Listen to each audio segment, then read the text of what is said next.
Is very important. आप किसी भी एग्जाम की बात करें, सीए, सीएस, एटलीस्ट 10% वेटेज तो सप्लाई का होता ही है किसी भी एग्जाम में। और ये जो सप्लाई है वो हम लोग कितने टाइम में खत्म कर रहे हैं? सिर्फ 2.5 आवर्स में। तो कल हमने 1 1 आवर 15 मिनट्स पढ़ा था। आज मैं आपसे 15 मिनट्स एक्स्ट्रा मांगूंगा वापस, क्योंकि supply is very important. And इसीलिए मैं आपसे आज 5 15 मिनट तक एक्स्ट्रा मांगूंगा। थोड़ा 5-10 मिनट ऊपर नीचे हो सकता है। तो on that note, let's start our today's discussion. तो पहले हम 5 मिनट में फटाफट कल का रिवाइज कर लेते हैं कि कल हमने क्या पढ़ा था।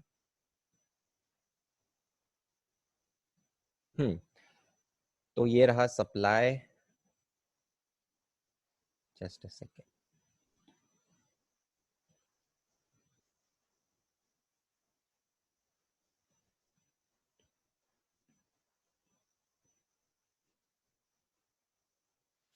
और ये जो सप्लाई का चार्ट है ये मैंने थोड़ा अच्छे से बना लिया है।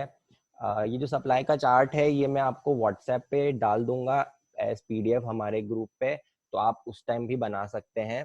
तो ये जो पूरा चार्ट है इसमें फुल सप्लाई कवर्ड है। सेक्शन 7 और सेक्शन 8 का है ये सप्लाई, और इसमें सारी चीजें कवर्ड है।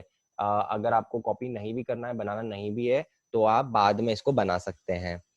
तो एक बार हम फटाफट इसका रिवाइज कर लेते हैं। रिवीजन चार्ट देख के रिवाइज हो जाएगा। तो हमने क्या देखा था कि सप्लाई क्या होता है। सप्लाई सबसे पहले तो मेन चीज होती है।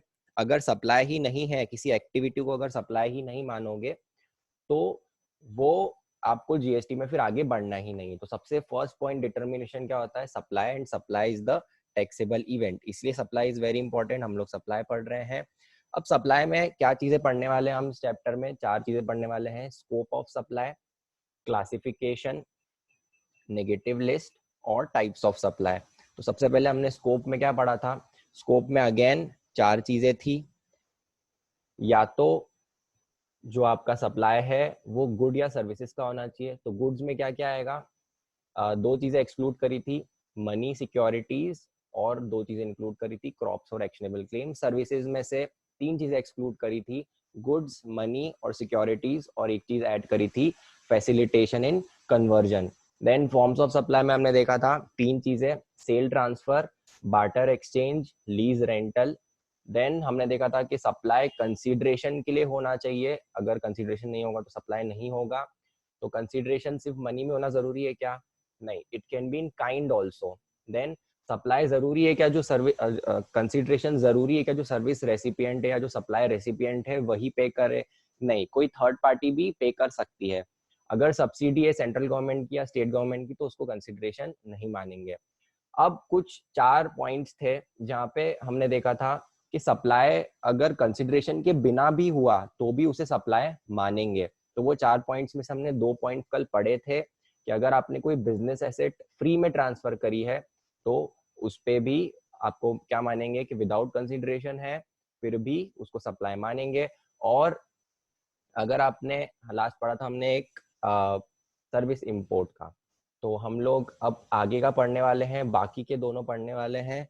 तो let's start with today's session. यहां से permanent transfer of business asset ये हमने कंप्लीट कर लिया था, और import of service from related person कर लिया था। तो अगर मैं आपसे 2 मिनट की इजाजत चाहूंगा, ये मेरा जो आईपैड है थोड़ा इसमें लिंक होने में थोड़ा डिले हो रहा है। मैं वापस से कनेक्ट करके आता हूँ। एक एक मिनट के लिए आपको पॉज करूंगा मैं इस लेक्चर को।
या I am back and sorry guys there was some technical glitch. तो हम कैन वी स्टार्ट? आप लोग चैट बॉक्स में लिख सकते हैं if you are all there.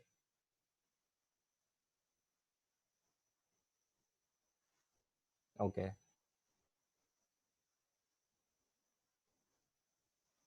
Okay so yeah so let's start. तो हमने क्या देखा था कल कि अगर आपने परमानेंटली ट्रांसफर करी है बिजनेस एसेट जिस पे आपने आईटीसी ले रखा है, तो उस पे आपको उसको सप्लाई मानेंगे even if it is for no consideration, even if it is without consideration. अच्छा मुझे ना इसमें क्वेश्चन पूछना था आपसे, आप सब लोग मुझे बताना कि जैसे फॉर एग्जाम्पल से मुझे एक डाउट आया था कि अगर आपने फॉर एग्जाम्पल एक कार खरीदी है, ओके आपने एक कंपनी ने कार खरीदी है, अब उस कार पे जब खरीदी थी तब आईटीसी नहीं लिया था, तो कार खरीदी है कंपनी ने, आईटीसी नहीं लिया है, ठीक है, और अब 2 साल बाद आफ्टर 2 इयर्स उसको बेच रहे हैं, आफ्टर 2 इयर्स उसको बेच दिया कार को 1 लाख रुपीज में। ऑल राइट, अब मुझे एक बात बताओ, आप चैट में लिख के बताओ कि अगर कंपनी ने जिसने स्टार्टिंग में आईटीसी नहीं लिया था अब उस कार को बेच दिया है 1 लाख रुपए में, तो क्या इसको सप्लाई मानेंगे?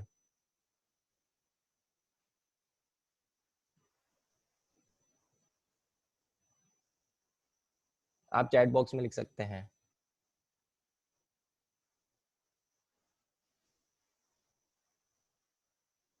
ओके ओके, तो यस भी आ रहे हैं, नो भी आ रहे हैं। तो मैं आपको बताऊं ये थोड़ा ट्रिकी क्वेश्चन है। आप मतलब ये ट्रिकी क्वेश्चन नहीं है, बट क्योंकि हमने सिर्फ अभी इस टॉपिक में है इसलिए आपको ऐसा कंफ्यूजन हो रहा है। तो इसे yes it will be a supply, क्योंकि इस केस में आपको कंसीडरेशन है। ये हमको कब देखना है कि आईटीसी लिया था कि नहीं लिया था? तब देखना है जब अगर एक्टिविटी विदाउट कंसीडरेशन होगी। इस केस में आप अगर सप्लाई की डेफिनेशन देखोगे स्टार्टिंग में, तो स्कोप में आपको क्या क्या होना चाहिए? Is it a good or service? तो या it is a goods. Then form होना चाहिए, फॉर्म ऑफ सप्लाई, तो हाँ ये सेल है and sale is included in form of supply. Third चीज क्या देखते हो? कंसीडरेशन, तो कंसीडरेशन है इसमें। तो जब कंसीडरेशन है तब हम शेड्यूल 1 में जाएंगे क्या? नहीं, शेड्यूल 1 में हम कब जाते हैं? जब कंसीडरेशन नहीं होता है, तो कंसीडरेशन भी सेटिस्फाई हो रहा है और third business purpose, fourth business purpose वो भी सेटिस्फाई हो रहा है, तो इस पे जीएसटी लगेगा, भले आपने आईटीसी लिया हो या ना लिया हो। आईटीसी की बात कब आएगी? जब आपने बिजनेस एसेट फ्री में ट्रांसफर करिए विदाउट कंसिडरेशन, तो आपके फर्स्ट और सेकंड और फोर्थ कंडीशन सेटिस्फाई हो जाएगी, थर्ड कंडीशन जो कंसिडरेशन वाली है वो सेटिस्फाई नहीं होगी, तभी जाके आप कहाँ पे जाओगे? शेड्यूल 1 में जाओगे। ऑल राइट, तो ये एक क्वेश्चन था जो कि मैंने आपको क्लियर किया। देन सेकंड है इसमें, अगर आपने कभी रिलेटेड पर्सन या डिस्टिंक्ट पर्सन से कुछ भी सप्लाई लिया है या उनको कुछ भी सप्लाई दिया है। अब सर रिलेटेड और डिस्टिंक्ट पर्सन कौन होता है? तो अच्छा ये पहले सबसे पहले तो ये प्रोविजन आया क्यों? ये प्रोविजन इसलिए आया क्योंकि अगर आपके रिलेटेड पर्सन है तो हो सकता है आप उनको कम रेट में ट्रांसफर कर दो कोई एसेट, या फिर उनको फ्री में ही दे दो आप। तो उसकी वजह से आप फ्री में दे रहे हो, उसकी वजह से ये नहीं होना चाहिए गवर्नमेंट का कुछ नुकसान हो। गवर्नमेंट को टैक्स तो चाहिए क्योंकि वो ट्रांजैक्शन है। आप चूंकि रिलेटेड पार्टी हो इसलिए आपका जो वैल्यू है उसमें वो कम बता रहे हो, तो इसलिए गवर्नमेंट ने क्या बोला कि अगर आप रिलेटेड पार्टी को दे रहे हो इवन इफ विदाउट कंसिडरेशन, तो भी हम उस पर आपसे टैक्स वसूल करेंगे। राइट, तो अब रिलेटेड पार्टी कौन कौन से होते हैं? अगर आप एक दूसरे के ऑफिसर हो, एक दूसरे की कंपनी के ऑफिसर या डायरेक्टर हो, तो आप रिलेटेड हो। अगर आप बिजनेस पार्टनर्स हो तो आप रिलेटेड हो। अगर आप एम्प्लॉयर एम्प्लॉय हो तो रिलेटेड हो। अगर एक कंपनी दो कंपनी को कंट्रोल कर रही है, तो ये जो दोनों कंपनीज है, ये दोनों कंपनीज भी रिलेटेड होगी। वैसे ही अगर ये दोनों कंपनी किसी तीसरी कंपनी को कंट्रोल कर रही है, तो ये दोनों कंपनीज भी रिलेटेड होगी, थर्ड पर्सन। और अगर एक कंपनी दूसरे कंपनी को कंट्रोल कर रही है, तो वो भी रिलेटेड हो गया। अब कंट्रोल मतलब क्या होता है? कंट्रोल मतलब जो मेजॉरिटी ऑफ द डिसीजंस है वो कौन ले रहा है, उसको कंट्रोल बोलते हैं। तो ये सब हो गया। ये दोनों मिलके अगर किसी को कंट्रोल कर रहे हैं, या फिर members of the same family है, फैमिली भी आगे डिटरमाइंड है, हम बताएं देखेंगे। या फिर सोल एजेंट या सोल डिस्ट्रीब्यूटर है, जैसे मारुति। अगर आप मारुति कार्स देखो तो उनके, आप कभी भी मारुति की कार खरीदने जाओगे तो उनके डीलर्स होते हैं और वो सिर्फ मारुति की कार बेचते हैं। तो मारुति और मारुति कार के डीलर क्या हो गए? वो हो गए आपके रिलेटेड पार्टी। अब फैमिली में क्या आता है? तो फैमिली में स्पाउस और चिल्ड्रन आते हैं, आपकी बीवी या हस्बैंड और आपके बच्चे, वो आपके रिलेटिव हो गए। और कौन आता है? Parents, grandparents, brothers and sisters if they are wholly और mainly dependent on the said person. तो ये तो हर केस में आपके रिलेटेड ही होंगे, रिलेटेड पर्सन ही होंगे, स्पाउस और चिल्ड्रन। और अगर आपके parents, grand parents, brother sister है, तो अगर वो आप पे डिपेंडेंट है तो उनको रिलेटेड मानेंगे। तो अगर आपने इन सब में से किसी को भी फ्री में सप्लाई दिया विदाउट कंसिडरेशन, तो भी मानेंगे कि वो सप्लाई है। अब डिस्टिंक्ट पर्सन क्या होता है? तो इसके लिए आपको ये समझना पड़ेगा कि जीएसटी में जब आपको रजिस्ट्रेशन लेना, जैसे एक कंपनी है, फॉर एग्जांपल टाटा मोटर्स। अब टाटा मोटर्स के इंडिया में बहुत सारे प्लांट्स हैं, जैसे फॉर एग्जांपल एक मानेसर में है, मानेसर आई थिंक हरियाणा में आता है। तो एक प्लांट उनका हरियाणा में होगा, उनका एक कॉर्पोरेट ऑफिस होगा, हो सकता है वो मुंबई में हो, और उनका एक और प्लांट होगा, फॉर एग्जांपल वो है यूपी में, नोएडा में। ठीक है। तो अब जो टाटा मोटर्स है उसको एक सिंगल रजिस्ट्रेशन अलाउड नहीं है, उसे हर स्टेट में, जितने भी स्टेट से वो सप्लाई कर रहा है, उसको हर स्टेट में अलग अलग रजिस्ट्रेशन लेना पड़ेगा। तो अब जैसे ये आपका कंपनी है, रजिस्टर्ड फैक्ट्री, फॉर एग्जांपल अगर महाराष्ट्र में है, दिल्ली में एक डिपो है। डिपो मतलब क्या? कि फैक्ट्री से जो आपके गुड्स हैं वो डिपो में जाते हैं और डिपो से फिर सारे डिस्ट्रीब्यूटर के पास जाते हैं। तो यहाँ पे जो आपको रजिस्ट्रेशन लेना पड़ेगा वो registration number GSTIN, GST identification number for example 1 है, GSTIN 1। और यहाँ पे जो आपका जीएसटी नंबर है वो ऑब्वियसली अलग होगा, क्योंकि आप दूसरे स्टेट में रजिस्ट्रेशन ले रहे हो, तो रजिस्ट्रेशन नंबर भी अलग आएगा। अब ऐसा भी हो सकता है कि आपका कोई बिजनेस है जिसमें जीएसटी नहीं लगता है, liquor shop, alcoholic liquor for human consumption, उस पर जीएसटी लगता है क्या? नहीं लगता है। तो उसके लिए आपको रजिस्ट्रेशन भी नहीं लेना पड़ेगा। और हो सकता है आपका कोई बाहर एक ऑफिस हो, आउटसाइड इंडिया, सेल्स ऑफिस, जहां से आप बाहर भी सेल्स करते हैं, एक्सपोर्ट करते हैं, तो वहां पर भी आपको जीएसटी लेना नहीं पड़ेगा, क्योंकि वो इंडिया में नहीं है। अब ये जो सारे ऑफिसेज हैं, ये सब एक दूसरे में, आपको पता है कि वो लीगल एंटिटी एक ही है, ये सब टाटा मोटर्स के हैं, ये भी टाटा मोटर्स का है, ये भी टाटा मोटर्स का है, ये भी टाटा मोटर्स का है, ये भी टाटा मोटर्स का है। लेकिन गवर्नमेंट के हिसाब से, जीएसटी के हिसाब से, हर एक GST number is different entity, is different entity for the perspective of GST. तो अगर आपने अपनी एक रजिस्टर्ड फैक्ट्री से दूसरे रजिस्टर्ड फैक्ट्री में गुड्स भी भेजे हैं, अब आप सेम, आपकी एंटिटी सेम है, तो आप अकाउंटिंग एंट्री तो नहीं करेंगे, उसको सेल दिखाएंगे नहीं, लेकिन आपको उसको सेल्स जीएसटी के पर्सपेक्टिव से मानना पड़ेगा और उस पर टैक्स भी पे करना पड़ेगा। वहीं अगर आपने कोई अनरजिस्टर्ड आपका प्लेस है, वहां पर भी गुड्स भेजा या सर्विसेज भेजी, तो वो भी आपको, अगर आपने फ्री में भी दिया तो भी आपको उसको मानना पड़ेगा कि इट इज अ सप्लाई। और अगर आपने बाहर, आउटसाइड इंडिया, अगर कुछ भेजा फ्री ऑफ कॉस्ट अपने ही किसी एस्टेब्लिशमेंट में, तो उस पे भी आपको जीएसटी पे करना पड़ेगा। तो उसको बोलते क्या है? Distinct persons. तो ये ऑल्दो सेम एंटिटी है, लेकिन सेम एंटिटी में ही रजिस्ट्रेशन नंबर आपने अलग ले रखे हैं, तो हर रजिस्ट्रेशन नंबर को अलग अलग डिस्टिंक्ट पर्सन मानेंगे। अच्छा, मुझे एक बात बताओ, जैसे अब ये एग्जांपल है कि आपकी एक फैक्ट्री है जो कि महाराष्ट्र में है, राइट? आपने उसका जीएसटी नंबर ले रखा है, GSTIN 1।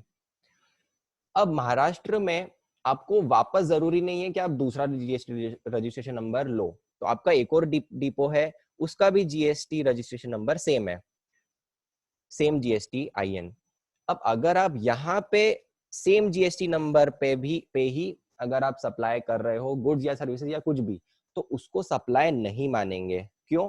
क्योंकि सप्लाई हमेशा by a person to another person होता है। इस केस में क्या है, ये भी सेम पर्सन है, ये भी सेम पर्सन है, इसलिए उस पर जीएसटी नहीं लगेगा।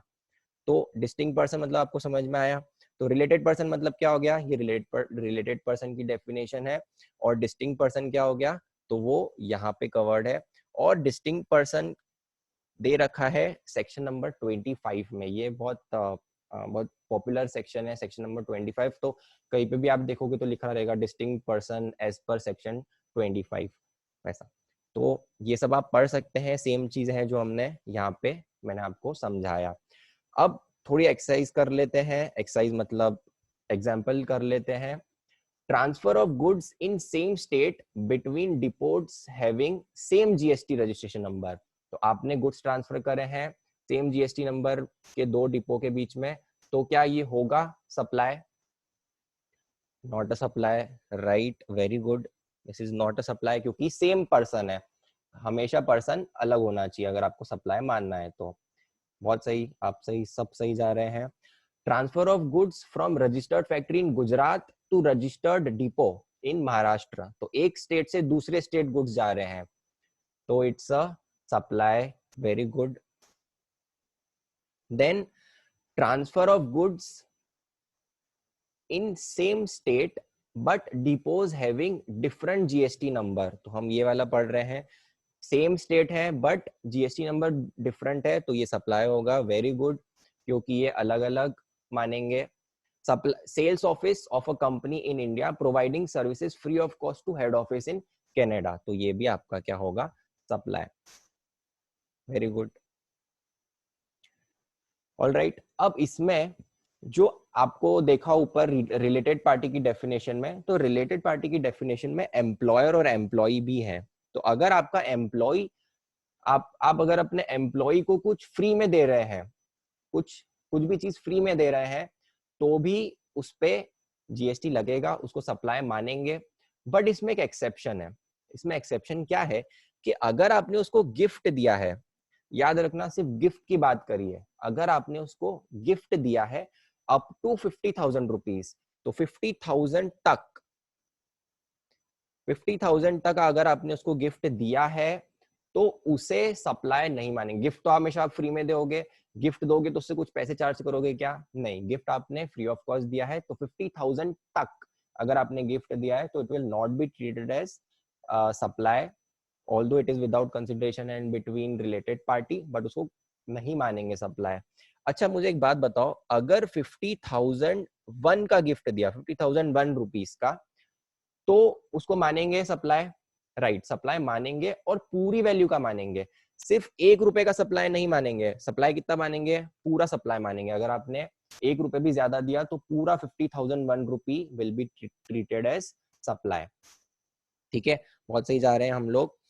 देन अब इसमें एक नेगेटिव लिस्ट में एक एंट्री है जो कि हम आगे पढ़ेंगे, एम्प्लॉयर एम्प्लॉय से रिलेटेड, तो मैं अभी उसे टच नहीं कर रहा हूँ, वो हम आगे देखेंगे और इस पे वापस से आएंगे एक बार, सप्लाई और नॉट पे। ठीक है, तो अभी आपको सिर्फ इतना ध्यान रखना है कि employee and employer are related party, but अगर गिफ्ट दिया है 50,000 तक तो उसको नहीं मानेंगे सप्लाई। फिर प्रिंसिपल एजेंट, अब ये क्या है, प्रिंसिपल एजेंट क्या होता है? तो प्रिंसिपल एजेंट क्या होता है, जैसे फॉर एग्जाम्पल आप हो एक गुड्स के मैन्युफैक्चरर, आप हो महाराष्ट्र में, आपको अपनी रीच बढ़ानी है मध्य प्रदेश में भी, बट आपको आपका ऑफिस नहीं खोलना है, तो आप क्या करोगे एज अ प्रिंसिपल, आप एक एजेंट अपॉइंट कर दोगे महाराष्ट्र मध्य प्रदेश में, जो कि आपके बिहाफ पे सेल करेगा गुड्स, और वो आपसे कुछ कमीशन चार्ज करेगा कि जितना भी सेल होगा, अगर 100 रुपए का सेल हुआ तो 5 रुपए कमीशन मेरा। तो ये परसेंटेज बेसिस पे आपको कमीशन आपको उसको देना पड़ेगा। जब आप यहाँ से गुड्स भेजोगे फ्रॉम महाराष्ट्र टू मध्य प्रदेश, तो जब महाराष्ट्र टू मध्य प्रदेश गुड्स भेजोगे, उस केस में आपको उस पे, आप उसको उससे पैसे तो चार्ज करोगे नहीं, क्योंकि आप उसको बेच रहे हो क्या? नहीं, आप उसको बेच नहीं रहे हो। बेचेगा कौन? बेचेगा वो आगे जाके कस्टमर्स को यहाँ पे। तो आप ये इसको फ्री ऑफ कॉस्ट करोगे, बट गवर्नमेंट ने क्या बोला है कि इस पे भी आपको जीएसटी पे करना पड़ेगा, भले ही ये फ्री ऑफ कॉस्ट है बट फिर भी इस पे जीएसटी लगेगा। अब एक चीज यहाँ पर ध्यान देने की है कि यहाँ पर सिर्फ गुड्स अगर फ्री ऑफ कॉस्ट है तो ही उसको सप्लाई मानेंगे, अगर सर्विस फ्री ऑफ कॉस्ट है तो उसको सप्लाई नहीं मानेंगे। ठीक है, तो अगर सर्विस फ्री ऑफ कॉस्ट दे रखी है तो सप्लाई नहीं मानेंगे। एक और चीज, गुड्स अगर प्रिंसिपल ने एजेंट को दिया तो भी सप्लाई नहीं तो भी सप्लाई मानेंगे फ्री में, और अगर एजेंट ने प्रिंसिपल को दिया तो भी उसको सप्लाई मानेंगे even if it is without consideration. All right, then तो ये पूरा उस पे ही बेस्ड है।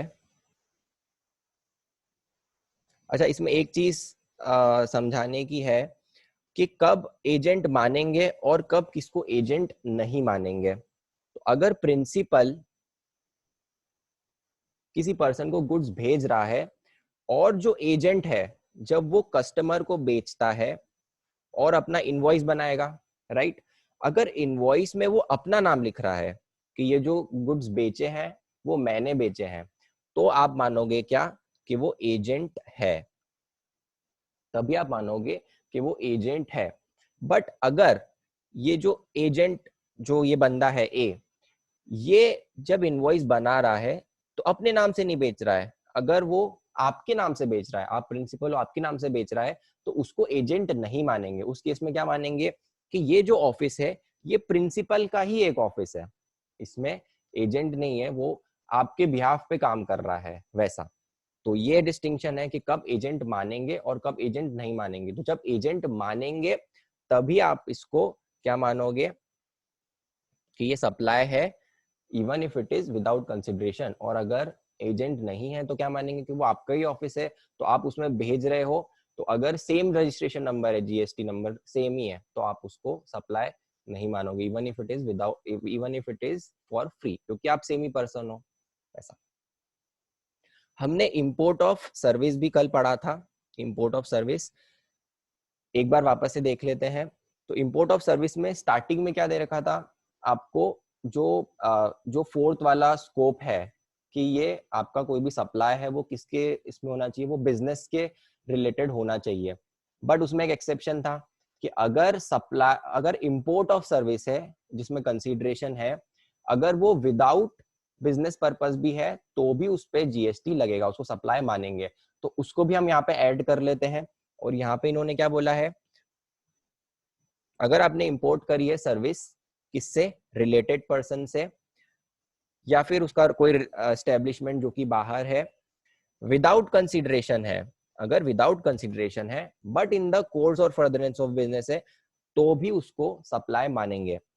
तो ये एक बार चार्ट देख लो, इसमें क्या है, ये जो चार्ट है ना इसमें आपका सब कवर हो रहा है, जो पहले बिजनेस का एक्सेप्शन था वो भी कवर हो रहा है, और जो हमारा शेड्यूल 4 में, शेड्यूल 1 में जो फोर्थ एंट्री है इंपोर्ट ऑफ सर्विस वाली, ये भी कवर हो रही है। तो आपको कभी भी इंपोर्ट ऑफ सर्विस का क्वेश्चन आया, आपको कुछ दिमाग नहीं लगाना है, सिर्फ ये चार्ट याद रखना है, राइट। तो इंपोर्ट ऑफ सर्विस है, अगर कंसिडरेशन है तो आपको आगे दिमाग लगाना ही नहीं है, बिजनेस के लिए है नहीं है कुछ फर्क नहीं पड़ता है, आपको डायरेक्टली उसको क्या मान लेना है, सप्लाई। अगर कंसिडरेशन नहीं है तो आपको थोड़ा दिमाग लगाना पड़ेगा। अगर अनरिलेटेड पार्टी है, कोई रिलेशन नहीं है आपको उस पार्टी से, तो उसको सप्लाई नहीं मानेंगे। अगर रिलेटेड है तो दो बातें हो सकती है, या तो बिजनेस के लिए होगा या बिजनेस के लिए नहीं होगा। अगर बिजनेस के लिए है तो वो हो गया आपका सप्लाई। तो ये आपका शेड्यूल 1 में आ रहा है, ये आपका आ रहा है बिजनेस का एक्सेप्शन में। तो इन दो केसेस में ये सप्लाई होगा। ऑल राइट, तो एक बार ये देख लेते हैं। ये चार्ट देख के ही आपको सॉल्व करना है ये questions. Online medical assistance given by WHO to residents of Dharavi for free. Dharavi में बहुत कोरोना फैल रहा है, तो हो सकता है कभी WHO कुछ ऑनलाइन मेडिकल असिस्टेंस दे। तो WHO और जो धारावी के लोग हैं वो रिलेटेड है क्या, नहीं, और कुछ कंसिडरेशन भी नहीं है, तो it is not a supply, right. Then father in UK teaching his children in India. बताओ, फादर यूके में है, वो पढ़ा रहे हैं अपने बच्चे को, तो आप कहाँ पे जाओगे, कंसिडरेशन नहीं है, रिलेटेड पार्टी भी है, but in the course of business है क्या, नहीं, तो not in the course of business, तो not a supply. Very good. Import of architecture services by Shahrukh Khan for renovating his house for $10,000 supply है, बिल्कुल है, क्योंकि ये आपका कंसिडरेशन जैसे ही आ गया वैसे ही आपका कोर्स ऑफ बिजनेस है या नहीं है कुछ फर्क नहीं पड़ता है, it will be treated as, तो ये आपका नॉट ऑफ सप्लाई था, ये सप्लाई था। Cars related consultancy service received by Tata Motors UK to Tata Motors India for free of cost, अभी फ्री ऑफ कॉस्ट है, तो कहाँ पे जाओगे, नो कंसिडरेशन है बट रिलेटेड पार्टी है and in the course of business है, तो आपको क्या करना पड़ेगा, इसको सप्लाई मानना पड़ेगा। ऑल राइट, तो ये जो चार्ट है ये आप अपने एकदम दिमाग में फिट कर लो, ये आपको बहुत इंपॉर्टेंट है, इसमें से एमसीक्यूज बिल्कुल आएंगे, right. Next, clarification on sales promotion schemes. अब सेल्स प्रमोशन स्कीम्स क्या होती है, आप बहुत बार सुपरमार्केट जाओगे तो वहां पे आपको बाय वन गेट वन दिखेगा, तो क्या ऐसा रहता है कि एक आप खरीदो दूसरा फ्री मिलता है, नहीं, वैसा नहीं होता है। उस केस में कैसा होता है कि जो दोनों की वैल्यू है वो आपको एक से ही रिकवर कर लेते हैं, राइट। तो इसीलिए इसको नहीं मानेंगे कि जो आपने सेकंड वाला दिया है वो विदाउट कंसिडरेशन है, आपको जितनी वैल्यू मिल रही है ये मानेंगे कि वो दोनों की वैल्यू है और आपको उस पे दोनों पे मतलब जो वैल्यू है उस पे जीएसटी पे करना पड़ेगा। बट अगर कुछ फ्री सैंपल्स है या गिफ्ट है, जैसे अगर आपको पता हो तो मेडिकल जो इंडस्ट्री है उसमें बहुत यूज होता है, कभी भी आप डॉक्टर के पास गए हो तो वहाँ पे मेडिकल कंपनीज के रिप्रेजेंटेटिव बैठे रहते हैं जिनको एमआर बोलते हैं, वो फ्री में मेडिसिन देते हैं डॉक्टर को कि आप यूज करो, आप अपने पेशेंट्स को दो, आपको सही लगे तो आप और लेना, तो वो free of cost free samples देते हैं, तो उसको भी फ्री में दे रहे हैं, वो रिलेटेड नहीं है, तो उस पे जीएसटी नहीं होगा क्योंकि वो फ्री ऑफ कॉस्ट है, सैंपल या गिफ्ट।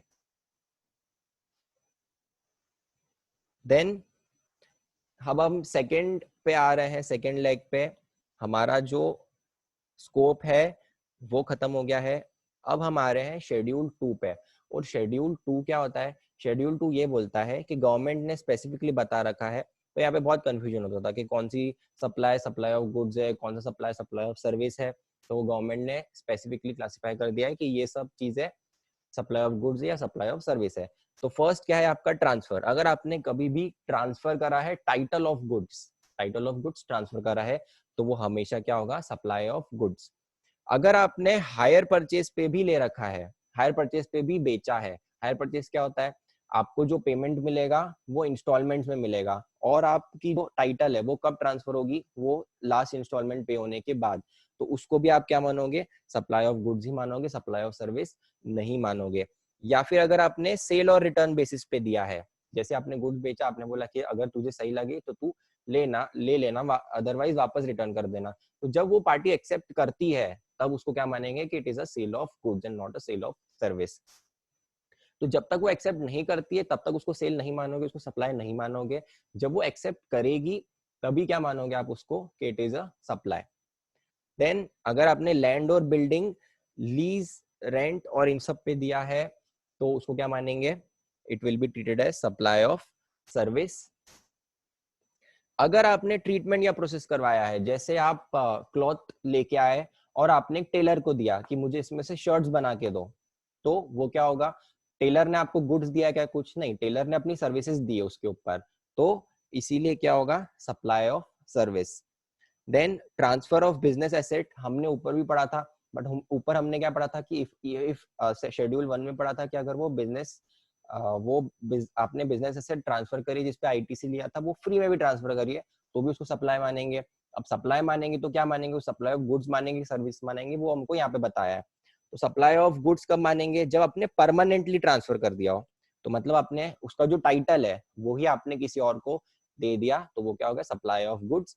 सप्लाई ऑफ सर्विस कब मानेंगे, जब आपने कुछ टाइम के लिए किसी को दिया अपने बिजनेस एसेट, आपने लैपटॉप लिया है बिजनेस के लिए, आप उसको यूज कर रहे हो, आपने थोड़े टाइम के लिए खुद के पर्सनल यूज के लिए उसको रख लिया, तो क्या मानेंगे कि बिजनेस ने आपको सर्विस दी है कुछ टाइम के लिए।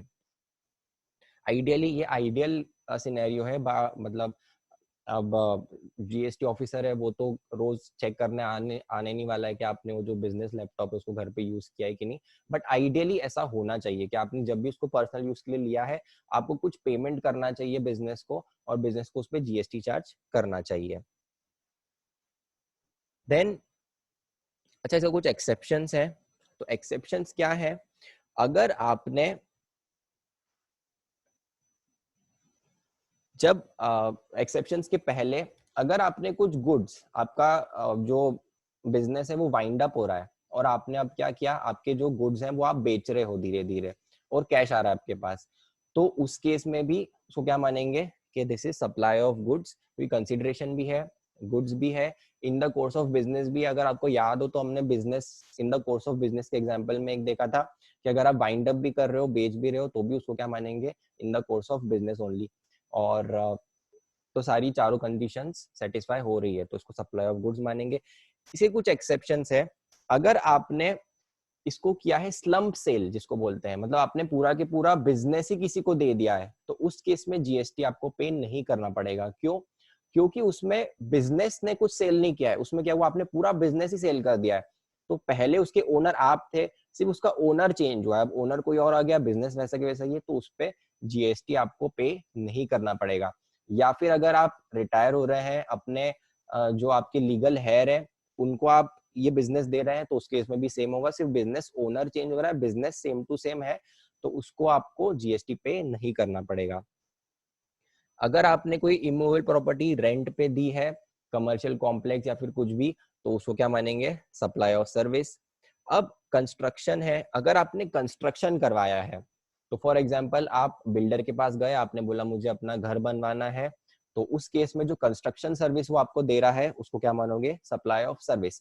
अब यहाँ पे कैच है, क्या कैच है कि ये जो बिल्डिंग और आपकी लैंड एंड बिल्डिंग है ये होता है इमूवेबल प्रॉपर्टी, राइट। तो आप बोलोगे कि इमूवेबल प्रॉपर्टी है तो ये तो उसकी डेफिनेशन से बाहर हो जाना चाहिए, क्योंकि गुड्स में क्या लिख रखा है कि सिर्फ मूवेबल प्रॉपर्टी। तो इस केस में क्या होता है कि अगर आपने जब भी लैंड एंड बिल्डिंग खरीदी है, राइट, अगर वो पूरा बनने से पहले खरीदी है तो ही उस पर जीएसटी लगेगा। पूरा बनने से अगर आपने पहले खरीदी है मतलब क्या है कि अभी वो इमूवेबल प्रॉपर्टी नहीं है, उसके पहले आपने खरीदी है, तो आपको क्या दे रहा है, वो कंस्ट्रक्शन सर्विस दे रहा है। अगर आपने पूरा बनने के बाद उसका कंप्लीशन सर्टिफिकेट आ गया, अगर कि हाँ ये लैंड ये बिल्डिंग है ये बन चुकी है, इसका कंप्लीशन सर्टिफिकेट आ गया, उसके बाद अगर आप ले रहे हो तो वो क्या होगा, इमूवेबल प्रॉपर्टी, और उस पर जीएसटी नहीं लगेगा। देन टेम्पररी ट्रांसफर और परमिटिंग आईपी, अगर आपने एक बुक लिखी है जो कि आपने पब्लिशर को दिया है कि तुम इसका यूज करो और उसके लिए आप उससे रॉयल्टी चार्ज कर रहे हो, तो उसको सप्लाई ऑफ सर्विस मानेंगे। Development, design, programming, customization of a software, अब अगर आपने कुछ सॉफ्टवेयर डेवलप करवाया है, जैसे अगर आपने कभी बैंक ऑडिट किया है तो आपको पता होगा कि सारे मोस्टली बैंक्स के पास फिनेकल सॉफ्टवेयर होता है, और वो फिनेकल सॉफ्टवेयर किसका है, वो इन्फोसिस ने बनाया है। तो अगर किसी भी बैंक ने अपने कंपनी के लिए, अपने बैंक के लिए कुछ डेवलप करवाया सॉफ्टवेयर, तो वो क्या होगा, it is a supply of service. अच्छा, अगर आपने एक रेडीमेड सॉफ्टवेयर लिया है तो क्या होना चाहिए, वो रेडीमेड सॉफ्टवेयर मतलब आप गए, सिर्फ आपने सीडी ली और उसको इंस्टॉल कर लिया, वो स्टैंडर्ड प्रोडक्ट है, तो उस केस में उसको सप्लाई ऑफ गुड्स बोलते हैं। इस केस में आप स्पेसिफिकली डेवलप करवा रहे हो कि मेरे हिसाब से पूरा डेवलप होना चाहिए, तो आपको सर्विस दे रहा है, it is a supply of service. Then agreeing to obligation to refrain from an act, मतलब अगर आपने बोला कि मुझे 1 करोड़ रुपए दो, मैं इस जगह बिजनेस नहीं करूंगा, आपको पैसे मिल भी रहे हैं, अच्छी बात है, बट आपको उस पर जीएसटी पे करना पड़ेगा। कुछ नहीं करना भी एक टाइप से एक सर्विस ही होती है। Then transfer of right to use of any business, अगर आपने एक बिजनेस का ट्रांसफर ऑफ मतलब उसका राइट टू यूज किसको ट्रांसफर किया है, मतलब एज गुड एज आपने उसको रेंट पे दिया है, और कुछ भी चीज आप लीज या रेंट पे देते हो तो क्या होता है उस पे, उसको क्या बोलते हैं, सप्लाई ऑफ सर्विस। देन अगर वर्क्स कॉन्ट्रैक्ट होगा तो वो हमेशा सप्लाई ऑफ सर्विस होता है। वर्क्स कॉन्ट्रैक्ट बोले तो आपने बोला कि मेरा घर बनाना है और घर में पूरा मटेरियल भी तुम लाना, लेबर भी तुम लाना, सब चीजें तुम ही लाना, तो उस केस में क्या हो गया, वर्क्स कॉन्ट्रैक्ट, जिसमें आपका सर्विस भी होती है और गुड्स भी होता है। और ये जो है ये आपका रेस्टोरेंट का एग्जांपल है। तो रेस्टोरेंट में आप जा रहे हो तो पहले कंफ्यूजन होता था कि उसको सप्लाई ऑफ गुड्स है, कि आप जो खा रहे हो वो गुड्स है, या फिर आपको सर्विस भी मिल रही है एम्बियंस की, तो इसलिए इसको क्या बोलेंगे, तो गवर्नमेंट ने स्पेसिफिकली बोल दिया है कि उसको क्या बोलना है, सप्लाई ऑफ सर्विस। और लास्ट है आपका, अगर आपकी कोई अनइनकॉर्पोरेटेड एसोसिएशन है या बॉडी कॉर्पोरेट, जैसे क्लब हाउस है, उसने अगर मेंबर्स को कुछ चीज दी है, कुछ सप्लाई किया है गुड्स का, तो वो क्या होगा आपका, सप्लाई ऑफ गुड्स। एक बार बस आप इस लेक्चर के बाद सारे एग्जांपल्स पढ़ लेना, तो आपको और क्लियर हो जाएगा कि इसका मतलब क्या है। Then taxability of tenancy rights. Tenancy rights क्या होता है, टेनेंसी राइट्स मतलब अगेन वही रेंटिंग ऑफ इमूवेबल प्रॉपर्टी जैसा, तो उसको सप्लाई ऑफ सर्विस ही बोलोगे। अब जॉइंट वेंचर, इस पे क्वेश्चन आ सकता है क्योंकि थोड़ा ट्रिकी है। जॉइंट वेंचर क्या होता है, दो लोग हैं जो कि अपना बिजनेस अलग अलग चलाते हैं, दोनों ने सोचा कि हमको कुछ एक बिजनेस साथ में करना चाहिए, तो उन्होंने एक जॉइंट वेंचर बना लिया। अब इस जॉइंट वेंचर के लिए इन लोगों ने कुछ पैसे दिए होंगे, कैश किया होगा, जिसको बोलते हैं कैश कॉल्स। तो अब जब कैश दे रहे हैं तो उस पर जीएसटी लगना चाहिए क्या, नहीं, ये कैश किसके लिए है, बिजनेस चलाने के लिए, it is transaction in money. तो मनी हमेशा दोनों की डेफिनेशन से बाहर है, गुड्स में भी नहीं आता, सर्विस में भी नहीं आता है, तो ये जो कैश कॉल है इसको क्या बोलेंगे, this is not GST. But अगर ए ने कुछ मशीन दी है या फिर कुछ भी बिजनेस एसेट दी है, और उसके लिए, तो ए ने बिजनेस एसेट दी, उसके लिए जो जॉइंट वेंचर है वो उसको रेंट पे कर रहा है, अगर रेंट या फिर किसी भी फॉर्म में कुछ पेमेंट कर रहा है, तो उस पे जीएसटी आएगा। तो जॉइंट वेंचर का ध्यान रखना, अगर कैश कॉल्स है, cash calls to JV members, तो वो क्या होगा, नॉन टैक्सेबल, उस पे कोई टैक्स नहीं आएगा, वो सप्लाई नहीं होगा। बट अगर कुछ गुड्स या सर्विस सप्लाई करी है जेवी को, जिसके लिए जेवी पेमेंट कर रहा है, तो क्या होगा, उसको वो आपका टैक्सेबल होगा। Priority lending priority sector lending certificate, ये इंपॉर्टेंट है, आ सकता है। Priority lender priority sector lending क्या होता है, cash call. What is cash call, तो कैश कॉल मतलब जैसे आप कैपिटल मंगवाते हैं ना, वही होता है कि जैसे आप बिजनेस कर रहे हैं, हमको कैश की जरूरत है उस बिजनेस को, तो आप कैपिटल इन्फ्यूज करते हैं। वैसे ही जॉइंट वेंचर में अगर कैश की जरूरत है कुछ भी चीज खरीदने के लिए जॉइंट वेंचर को, तो उसमें क्या होता है, जो भी उसके मेंबर्स होते हैं उसको बोलते हैं कि आप इतना इतना पैसा जमा करो एज अ कैपिटल, तो it is a transaction in money, not applicable, GST not applicable. अब प्रायोरिटी सेक्टर लैंडिंग क्या होता है, प्रायोरिटी सेक्टर लैंडिंग सर्टिफिकेट, इसका मतलब ये होता है, गवर्नमेंट ने, अब एक बात बताओ, फॉर एग्जांपल अगर आप बैंक हो, ठीक है, तो आप कभी भी आ, आप कभी भी क्या कर रहे हो, आप कभी भी एग्रीकल्चरल सेक्टर पे को लोन दोगे क्या, नहीं, क्योंकि इंडिया का जो फार्मर है वो, इंडिया का फार्मर हमेशा बहुत लाचार रहता है, कभी भी मॉनसून खराब हो जाता है तो उसकी क्रॉप खराब हो जाती है, तो वो बैंकरप्ट हो जाता है। तो इसीलिए अगर आप बैंक हो तो आप इन सेक्टर्स में लोन नहीं दोगे। तो गवर्नमेंट ने क्या बोला है, कुछ सेक्टर्स को डिफाइन कर दिया कि ये सब प्रायोरिटी सेक्टर्स हैं। अब प्रायोरिटी सेक्टर है तो उस केस में कैसा होगा कि आपको एज अ बैंक कुछ एक परसेंटेज है जो कि आपको डेफिनेटली देना ही है इन सेक्टर्स में, ठीक है। तो अब जैसे दो बैंक्स है, बैंक ए और बैंक बी, इसको फॉर एग्जांपल 100 करोड़ का लोन प्रायोरिटी सेक्टर में देना जरूरी था, इट वाज मैंडेटरी, बट इसने 120 करोड़ का दे दिया, तो अब ये 20 करोड़ एक्स्ट्रा दे दिए। अब ये क्या कर सकता है, ये जो 20 करोड़ है इसको एक सर्टिफिकेट बनवा सकता है, प्रायोरिटी सेक्टर लेंडिंग सर्टिफिकेट, कि मेरा ये जो 20 करोड़ का एक्सेस है ये मैं ट्रांसफर कर रहा हूं बैंक बी को। अब बैंक बी लेगा क्यों, बैंक बी को 100 करोड़ का लोन देना था, बट उसने 80 करोड़ ही लोन दिया प्रायोरिटी सेक्टर में, तो अगर ये चलता रहा तो ये वॉयलेशन हो जाएगा उसके मतलब आरबीआई की पॉलिसीज का, गवर्नमेंट की पॉलिसीज का, और उसके ऊपर स्ट्रिक्ट एक्शन हो सकता है। इसलिए वो क्या करेगा, ये जो 20 करोड़ का एक्सेस जो ए ने दिया है वो उससे खरीद लेगा, उसके लिए कुछ पेमेंट करेगा। तो गवर्नमेंट ने क्या बोला कि है कि वो क्या है, it is a taxable as goods, उसको गुड्स बोलेंगे। अब एक ऊपर क्वेश्चन आया था कि अगर विदाउट कंसिडरेशन जेवी को कुछ दिया है, तो हमको उसमें ये देखना पड़ेगा कि यहाँ पर ये पार्टनरशिप है, राइट, और अगर आपने पार्टनरशिप को कुछ दिया है तो ये रिलेटेड पर्सन हो जाएंगे, तो शेड्यूल 1 में आ जाएगा, और उसमें भी आपको जो जीएसटी वो पे करना पड़ेगा। तो प्रायोरिटी सेक्टर का आपको समझ में आया। प्रायोरिटी सेक्टर लेंडिंग सर्टिफिकेट, ये जो 20 करोड़ का सर्टिफिकेट है, ये जब ए बी को देगा तो उसको क्या मानेंगे कि it is a sale of good, और वो एक मार्केट होता है ई कुबेर। तो जैसे हमारा स्टॉक एक्सचेंज होता है, वैसे ही आरबीआई का एक पोर्टल होता है ई कुबेर, जहां पर ये लेंडिंग सर्टिफिकेट जो है वो ट्रेड करते हैं। ठीक है, तो it will be treated as supply of goods. तो ये हमारा क्या हुआ,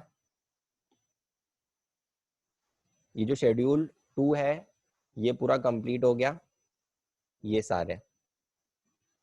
ऑलराइट, अब हम पढ़ने वाले हैं शेड्यूल 3। और शेड्यूल 3 में क्या है, वो सब सर्विसेज जो कि नेगेटिव लिस्ट में, नेगेटिव लिस्ट मतलब क्या, कि वो सब सप्लाईज जो कि सप्लाई की डेफिनेशन में स्कोप में कवर हो रहे हैं, बट गवर्नमेंट ने क्या बोला है कि नहीं, इन्हें हम सप्लाई नहीं मानेंगे, आप इस पे जीएसटी पे मत करो।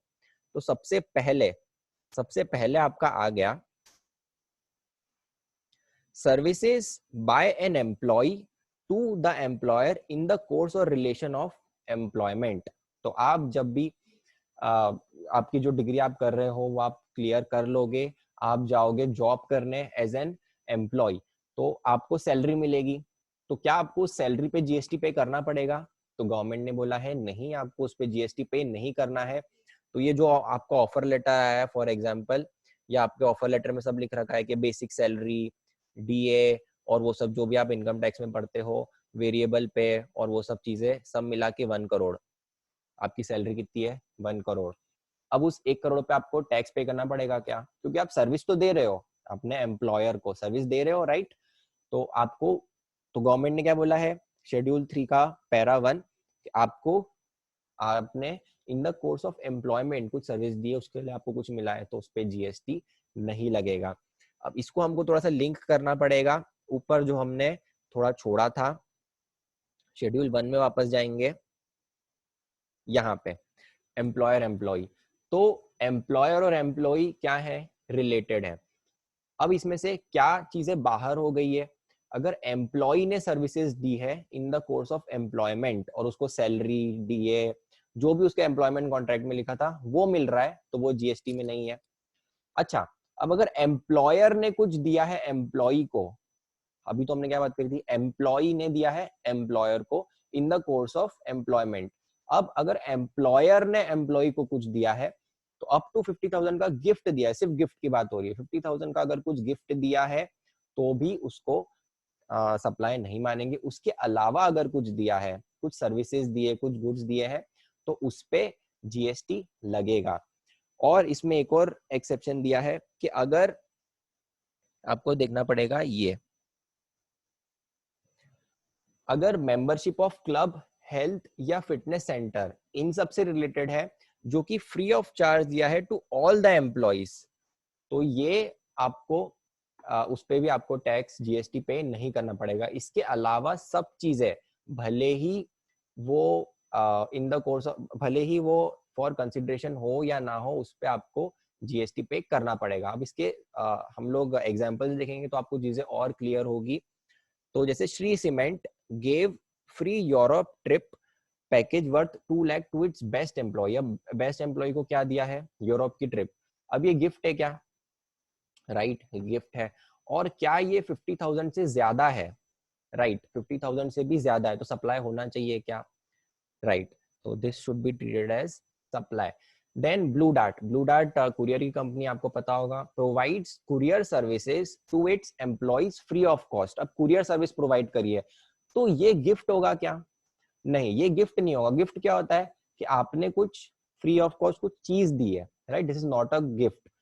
तो इसीलिए मैं आपको वापस बोल रहा हूँ, ये गिफ्ट नहीं है। गिफ्ट के अलावा अगर कुछ है तो इसको सप्लाई मानेंगे, even if it is without consideration.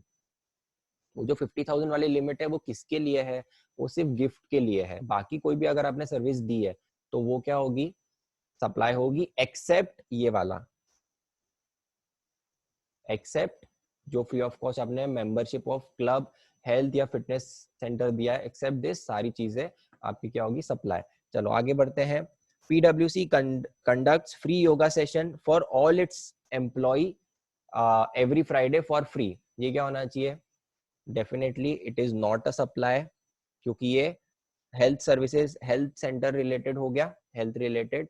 Titan distributes free watches worth 10,000 to each of its employees. अब ये गिफ्ट है और 50,000 का वैल्यू उस पे देखना पड़ेगा, 50,000 से कम है इसलिए it is not a supply. Bonus of 60,000 given by a company to employee part of employment contract. अब ये एम्प्लॉयमेंट कॉन्ट्रैक्ट का पार्ट है, तो कभी भी एम्प्लॉयमेंट कॉन्ट्रैक्ट का पार्ट हुआ कोई भी चीज, मतलब क्या हुआ कि वो आपने इन द कोर्स ऑफ एम्प्लॉयमेंट दिया है, तो ये हमेशा सप्लाई नहीं होगा, ये शेड्यूल 3 वाला है। Then Johnson and Johnson provides canteen facility to its employees. तो इसमें कवर हो रहा है क्या? ये कवर नहीं हो रहा है, तो इसको सप्लाई मानना पड़ेगा, राइट? तो इसके मैं आपको सजेस्ट करूंगा कि आप स्कैनर लीजिए कोई से भी अच्छे पब्लिशर का, टैक्समैन वगैरह का, और इसके थोड़े से क्वेश्चंस आप और सॉल्व कर लीजिए, और ये वाले भी एक बार वापस से देख लेना, क्योंकि एम्प्लॉयर एम्प्लॉय में बहुत बार कंफ्यूजन हो सकता है।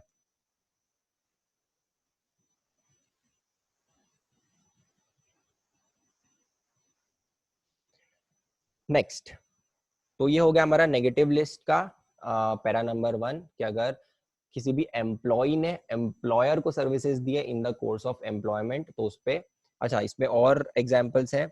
Services provided by employer to employee for consideration. अब ये बताओ ये क्या होगा? एम्प्लॉयर ने एम्प्लॉय को कुछ सर्विस दी है, उसके लिए पैसे भी लिए हैं, तो ये होना चाहिए supply, right? Definitely it will be a supply, क्योंकि इसमें कंसीडरेशन भी है और एम्प्लॉयर ने एम्प्लॉय को दिया है। Services provided by employee to employer which are in the course of employment, जिसके लिए उसको क्या मिलता है? सैलरी, परक्विजिट्स एक्सेट्रा, तो these are not a supply, specifically schedule 3। Services provided on contract basis by a person to another person, that is principal basis, which are not in the course of employment। अब ये employment के course में नहीं है, तो ये क्या होगा? Yes, it will be a supply. अगर वो आपका एम्प्लॉय के कोर्स में नहीं, मतलब वो आपका एम्प्लॉय ही नहीं है, उसने अलग से कुछ सर्विसेज दी है कॉन्ट्रैक्ट बेसिस, तो वो हो गया आपकी supply. any amount paid by employer to employee for not joining a competing business। अब ये क्या होता है कि जैसे आपका कोई इंपॉर्टेंट एम्प्लॉई है, ठीक है, जिसको जिसको आपके सारे ट्रेड सीक्रेट्स पता है, अब आपने उसको क्या बोला है कि तू कहीं और 1 साल तक ज्वाइन मत कर, मैं उसके लिए तुझे 1 लाख रुपए दे रहा हूँ, 1 करोड़ रुपए दे रहा हूँ। तो अब जब वो छोड़ चुका है, तब वो आपका एम्प्लॉई है क्या? नहीं, वो आपका एम्प्लॉई अब नहीं है, and this service is not in the course of employment, तो ये क्या हो जाएगा आपका? सप्लाई। तो इस पर टैक्स इसको पे करना पड़ेगा, जो पर्सन छोड़ के जा रहा है उसको पे करना पड़ेगा, राइट? तो ये आपका हो गया नेगेटिव लिस्ट का फर्स्ट खत्म। Second, services provided bye tribunal, court, जो कि किसी भी लॉ में बना हुआ है। तो अगर आपने किसी के अगेंस्ट अपील फाइल करी, उसके लिए आप कोर्ट फीस पे कर रहे हो, तो उस पे कोर्ट को जीएसटी नहीं पे करना पड़ेगा। और एक सर्कुलर आया है जिसमें उन्होंने बोला है कि अगर आप कंज्यूमर कोर्ट से भी, कंज्यूमर कोर्ट को भी कोई फी पे कर रहे हो, तो उसमें कोर्ट को जीएसटी पे नहीं करना पड़ेगा। तो नेगेटिव लिस्ट का second point. Then duties performed by MP, MLA, और जो भी ये गवर्नमेंट के लोग रहते हैं, एमपी, एमएलए, ये सब चीजें। देन आपके जो प्रेसिडेंट हो गए, vice president, prime minister, chief justice, ये सब। Then chairperson of a member और any body which is established by central government या स्टेट गवर्नमेंट या लोकल अथॉरिटी, पंचायत का भी अगर मुखिया को भी कुछ सैलरी मिल रही है, तो उस पे भी जीएसटी नहीं लगेगा। सेबी की कोई चेयरमैन है, उनको सैलरी मिल रही है, तो उस पे भी जीएसटी नहीं लगेगा। वो लोग एम्प्लॉयज नहीं होते, कभी भी गवर्नमेंट के एम्प्लॉय नहीं बोलते होंगे। जैसे president of India, he is not an employee of government, वो अपनी सर्विसेज दे रहे हैं, ड्यूटीज परफॉर्म कर रहे हैं, उस पे अगर कुछ भी पेमेंट मिल रहा है तो उस पे उनको जीएसटी पे नहीं करना है। देन अगर डिसीज से रिलेटेड, अगर किसी की डेथ हो गई है, उससे रिलेटेड कोई सी भी सर्विस हो, भले ट्रांसपोर्टेशन हो, मतलब एम्बुलेंस हो, सॉरी, या फिर फ्यूनरल, ब्यूरियल, क्रिमेटोरियम से रिलेटेड कुछ भी सर्विस दे रहे हैं, तो उस पे भी there is no GST. Sale of land, अगर आपने कोई लैंड बेचा है तो उस पर कभी भी जीएसटी नहीं आएगा, वो इमूवेबल प्रॉपर्टी। अच्छा, ये लैंड वाला आया क्यों, बट मैं आपको बताता हूँ कि सेल ऑफ लैंड यहाँ पे डाला ही क्यों। ये इसलिए डाला क्योंकि अगर आप गुड्स और सर्विसेज की डेफिनेशन थोड़ा क्लियरली पढ़ोगे, थोड़ा अच्छे से पढ़ोगे ना, तो क्या दे रखा है कि goods includes only movable property. तो गुड्स में क्या नहीं आता है, इमूवेबल प्रॉपर्टी गुड्स से बाहर है। बट सर्विस में क्या दे रखा है, anything which is not a good. तो अब क्या चीज है जो गुड नहीं है, तो इमूवेबल प्रॉपर्टी, लैंड। तो उस केस में कंफ्यूजन आने लग गया कि क्या गवर्नमेंट ये बोलना चाहती है कि जो लैंड है वो गुड में नहीं है, बट सर्विस क्या होती है, anything which is not a good, तो क्या लैंड सर्विस हो जाएगी। तो इसीलिए गवर्नमेंट ने स्पेसिफिकली यहाँ पे डाल दिया है कि तुमको लैंड को भी अगर तुम ट्रांसफर कर रहे हो तो it is not a supply. Alright, then actionable claims. अब एक्शनेबल क्लेम्स क्या होते हैं, तो उन्होंने, गवर्नमेंट ने क्या बोला है कि एक्शनेबल क्लेम को सप्लाई नहीं मानेंगे एक्सेप्ट लॉटरी, बैटिंग और गैम्बलिंग। तो ये अगर तीन चीज आप कर रहे हो, लॉटरी की आपने टिकट खरीदी, उस पे जो लॉटरी करवा रहा है उसको जीएसटी पे करना पड़ेगा। आपने बैटिंग या गैम्बलिंग करी तो भी आपको जीएसटी पे करना पड़ेगा। जैसे अगर आप कसिनो गए हो, गोवा के कसिनो बहुत मजे आते हैं, आपको जाना चाहिए एक बार। तो वहां पर आपको जीएसटी लगेगा उस केस में, वो एक्शनेबल क्लेम है बैटिंग और गैम्बलिंग का, बट वहां पे आपको जीएसटी पे करना पड़ेगा। या फिर अगर आपने आईपीएल में ड्रीम 11 यूज किया हो, ड्रीम 11, तो वो भी एक टाइप से बैटिंग या गैम्बलिंग ही है, उस पर भी जीएसटी कटता है, आप देख सकते हो उसमें जीएसटी कट के आपको पैसे मिलते हैं। देन तो ये एक्शनेबल क्लेम की डेफिनेशन भी दे रखी है, क्लेम टू एनी डेट और ये सब आप पढ़ सकते हैं। अब इसमें ये मैंने सिंप्लीफाई करके दे रखा है कि एक्शनेबल क्लेम का होता क्या है। तो actionable claim definition of goods अगर आप याद करो, ओके, डेफिनेशन ऑफ गुड्स अगर आप याद करो तो उसमें क्या होता है, it includes actionable claim, right. Then actionable claim में अगर आप शेड्यूल 3 में जाओ तो शेड्यूल 3 में क्या बोला है, सिर्फ ये जो तीन चीजें हैं इस पे ही जीएसटी लगेगा, बाकी अगर इसके अलावा कोई एक्शनेबल क्लेम है तो उस पे जीएसटी नहीं लगेगा, राइट। अब आगे बढ़ते हैं, आउट एंड आउट सप्लाईज। अब आउट एंड आउट सप्लाईज क्या होते हैं, तो जैसे फॉर एग्जांपल आपने कुछ, आप हो इंडिया में, ये इंडिया है, या आप हो, आपने फॉर एग्जांपल स्विट्जरलैंड से चॉकलेट्स मंगवाई, आपका बिजनेस ही चॉकलेट्स का है, ट्रेडिंग करने का, तो आपने स्विट्जरलैंड से चॉकलेट मंगवाई, लेकिन आपने वो डायरेक्टली, बांग्लादेश में आपका एक कस्टमर है, डायरेक्टली आपने बांग्लादेश को भेज दी, तो वो क्या होगा, चॉकलेट्स यहाँ पे नहीं आएगी, चॉकलेट्स डायरेक्टली ऐसे बांग्लादेश चली गई। तो ये क्या हो गया, आउट एंड आउट सप्लाई, ये आउटसाइड इंडिया, ये आउटसाइड इंडिया, गुड्स कभी भी इंडिया में आए ही नहीं। तो इस केस में इसको मर्चेंट ट्रेडिंग बोलते हैं, कि आप एक कंट्री से गुड्स खरीद के दूसरे कंट्री में भेज दो, वो इंडिया में आएंगे ही नहीं, तो इसीलिए उस पे आपको जीएसटी भी पे नहीं करना है, ये आपका शेड्यूल 3 में है। और सॉरी, ये वाला नहीं, ये, और तो इसमें एग्जाम्पल भी मैंने दे रखा है, विवेका मुंडन, ये आपको ट्रम्प साहब की याद आई होगी, उसके लिए लिखा है मैंने। तो चाइना से कुछ चीज मंगवाई है और डायरेक्टली कनाडा भेज दी है without bringing the goods to India, तो ये क्या होगा आपका, neither supply of goods nor supply of service. Then supply in customs port before home consumption. अब ये क्या होता है, तो अब ये भी मैं आपको बता देता हूँ। अगर जैसे यही वाला केस ले लेते हैं, अगर आपने जब इंपोर्ट करवाया है तब ये आ गया है आपके कस्टम्स पोर्ट पे, अब ये पोर्ट पे पड़ा हुआ है, राइट।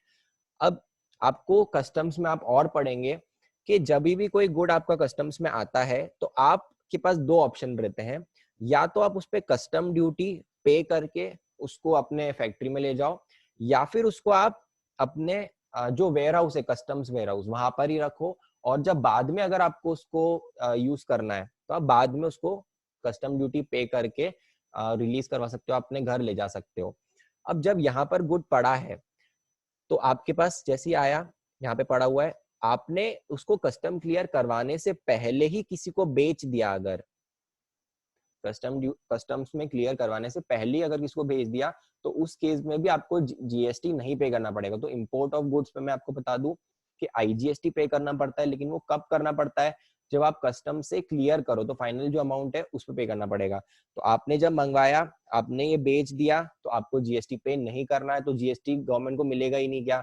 नहीं। जीएसटी कौन देगा? तो जिसको आपने बेचा है वो आपका हो गया फाइनल इंपोर्टर। आप तो इंपोर्टर हो गए, इंटरिम इंपोर्टर। तो फाइनल इंपोर्टर जो है, जो कि गुड्स क्लियर करेगा, उस टाइम पे वो गवर्नमेंट को जीएसटी पे कर देगा। आप टेंशन मत लो, आपको कोई आईजीएसटी पे करने की जरूरत नहीं है। तो ये क्या होगा, हो गया आपका supply in customs port before home consumption. All right, then ये आपका हो गया शेड्यूल 3 खत्म। ये आपका शेड्यूल 3 खत्म।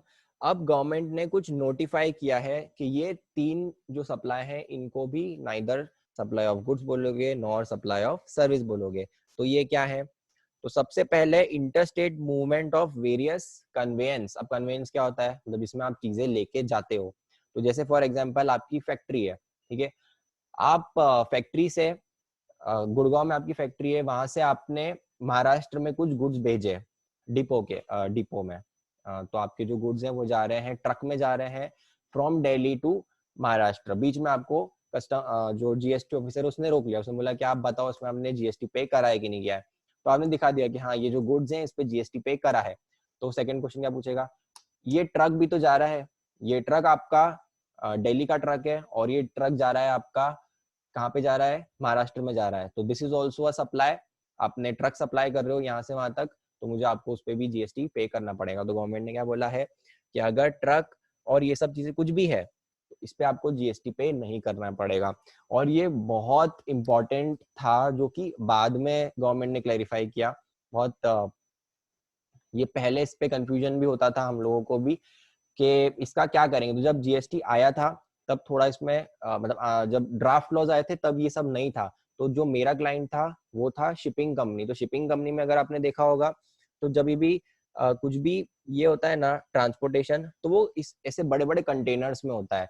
अब ये जो कंटेनर्स है ना, हमको ये भी लग रहा था कि जब कंटेनर्स जो शिपिंग कंपनी है वो कंटेनर में शिप करती है तो गवर्नमेंट ये तो नहीं बोल देगी आपको कंटेनर पे भी जीएसटी पे करना पड़ेगा। तो इसीलिए ये बाद में गवर्नमेंट ने ये नोटिफाई करा था कि ये सब चीजें भी अगर आप इसको यूज कर रहे हो किसी और चीज के ट्रांसपोर्टेशन के लिए तो इसको सप्लाई नहीं मानेंगे। बट अगर आप इसी को बेच रहे हो, आप ये जो कंटेनर यही बेच रहे हो, तो उस केस में इसको सप्लाई मानेंगे।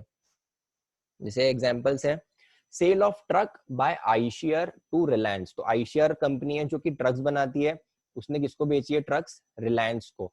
तो अब बताओ उस पर सप्लाई होगा कि नहीं होगा? राइट, डेफिनेटली ये सप्लाई होगा। It is yes. Then Maersk shipping जो है वो वर्ल्ड की सबसे बड़ी शिपिंग लाइन है, उनकी बड़ी बड़ी वेसल्स हैं, सबसे ज्यादा टर्नओवर है पूरे वर्ल्ड में। उन्होंने क्या करा, एक स्टेट से दूसरे स्टेट में कंटेनर शिप करे हैं। तो अब वो जो कंटेनर है उसको सप्लाई मानेंगे क्या? नहीं, it will not be treated as supply, it is not a supply. Truck used by Lay's to transport chips from one state to another. अब ये तो इसमें आंसर मैंने लिख दिया था, ये मुझे हटाना पड़ेगा। तो it is not a supply. Aircraft of SpiceJet transporting passengers from Mumbai to Delhi. तो ये क्या होगा आपका? नॉट अ सप्लाई, क्योंकि आपने एयरक्राफ्ट आप सप्लाई नहीं कर रहे हो। आपका मेन पर्पस क्या है? उन पैसेंजर्स को ट्रांसपोर्ट करना।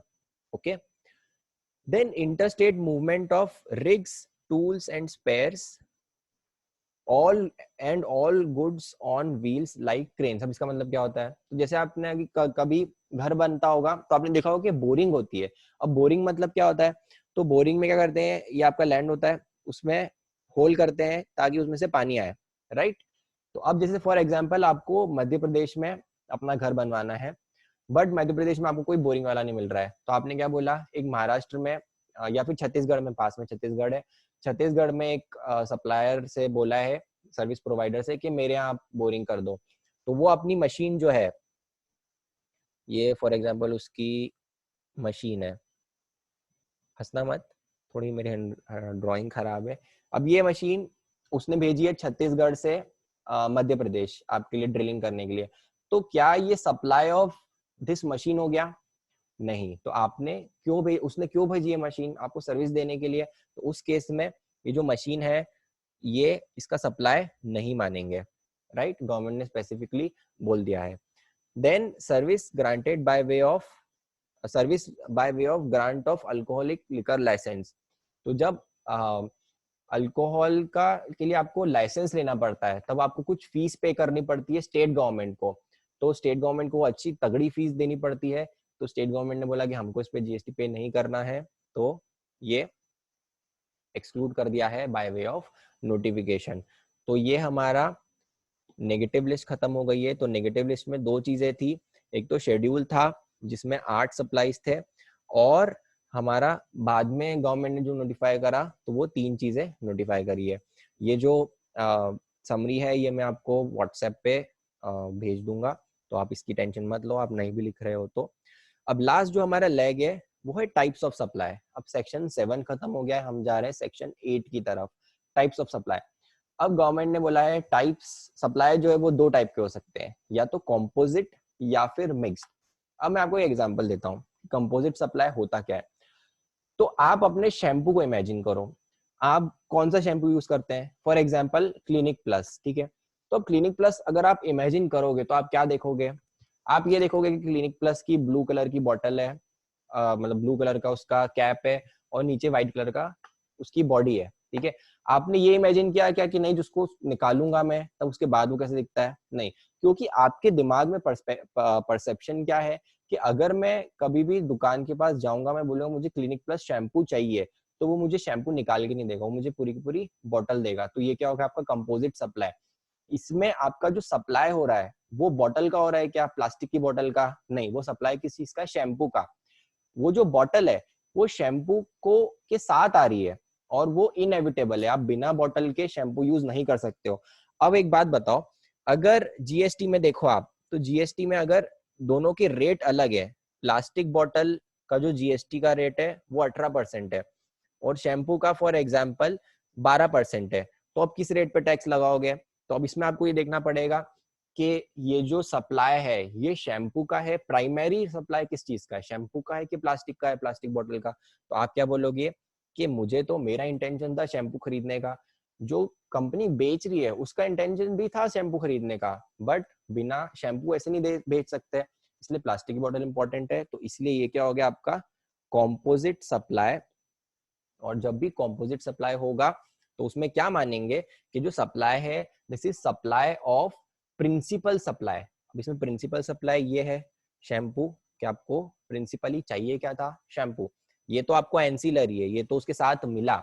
जैसे आप टीवी लेने जाते हो तो आप ये बोलते हो कि कोई अच्छा सा रिमोट दिखाना जिसके साथ टीवी भी मिल जाए, नहीं, आप क्या बोलोगे मुझे टीवी चाहिए और उसके साथ रिमोट एक एंसिलरी चीज है। तो अगर आपने वो दोनों चीजें एक साथ खरीदी, तो अगर रिमोट पे टैक्स रेट अलग लगता होगा तो आप रिमोट का टैक्स रेट पे करोगे क्या, नहीं, आप टैक्स रेट किसका पे करोगे, टीवी का, क्योंकि remote is complimentary, it is ancillary. तो कभी भी कंपोजिट सप्लाई होगा तो उसको कंपोजिट सप्लाई को क्या मानेंगे कि this is supply of principal supply. जैसे यहाँ पे ये लिख रखा है a composite supply comprising of 2 और more supplies one of which is principal supply. जैसे इस केस में शैम्पू, टीवी रिमोट के केस में TV, shall be treated as supply of such principal supply। तो जो मेन उसका सप्लाई है उसका सप्लाई मानेंगे इस केस में।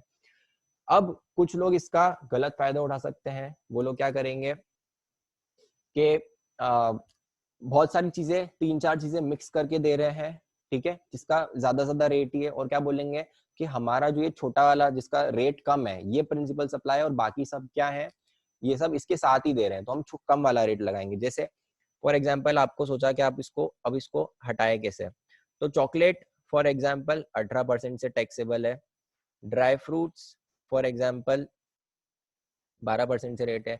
तो आपने क्या करा, एक बढ़िया सा पैकेट बना लिया, यहाँ पे डाल दी चॉकलेट्स, यहाँ पे डाल दिया आपने ड्राई फ्रूट्स, और आपने बोला कि मुझे तो ये मेरे हिसाब से मेरा इंटेंशन ये है कि मुझे ड्राई फ्रूट्स बेचने हैं, और इस पूरे पे ये 100 रुपीज का पैकेट है, मैं सिर्फ 12 रुपए लगाऊंगा, 112 में मुझे बेचना है, 12 रुपए गवर्नमेंट को दूंगा। तो गवर्नमेंट बोलेगी नहीं, अगर आप ये जबरदस्ती कर रहे हो, आप इसको अलग भी बेच सकते हो, लोग अलग भी खरीद सकते हैं, अगर आप जबरदस्ती इसको मिक्स कर रहे हो, इसको अननेचुरली बंडल कर रहे हो, तो यहाँ पर क्या था हमारा कॉम्पोजिट सप्लाई में कि वो नेचुरली बंडल है। आप कभी भी टीवी लेने जाओगे तो नेचुरली बाकी सब लोग, बाकी सब कंपनीज भी आपको रिमोट देगी ही साथ में। ऐसा नहीं होगा कि सोनी के टीवी के साथ रिमोट आ रहा है, एलजी के साथ नहीं आ रहा है, सबके साथ रिमोट आता ही है, वो नेचुरली बंडल्ड है। इस केस में अगर आप जबरदस्ती उसको बंडल कर रहे हो, नेचुरली बंडल्ड नहीं है, तो उसको क्या बोलोगे, मिक्स्ड सप्लाई। एंड उस पर टैक्स क्या लगेगा, वो इन सब सप्लाई में जो सबसे ज्यादा हाईएस्ट टैक्स रेट है उस पर लग जाएगा। तो गवर्नमेंट क्या बोलेगी कि अगर आप 100 रुपए में दे रहे हो ये दोनों चीजें, तो हम इस पे 12% नहीं, इस पे हम 18% वसूल कर लेंगे। ऑल राइट, तो ये क्या होगा आपका कंपोजिट सप्लाई और मिक्स्ड सप्लाई।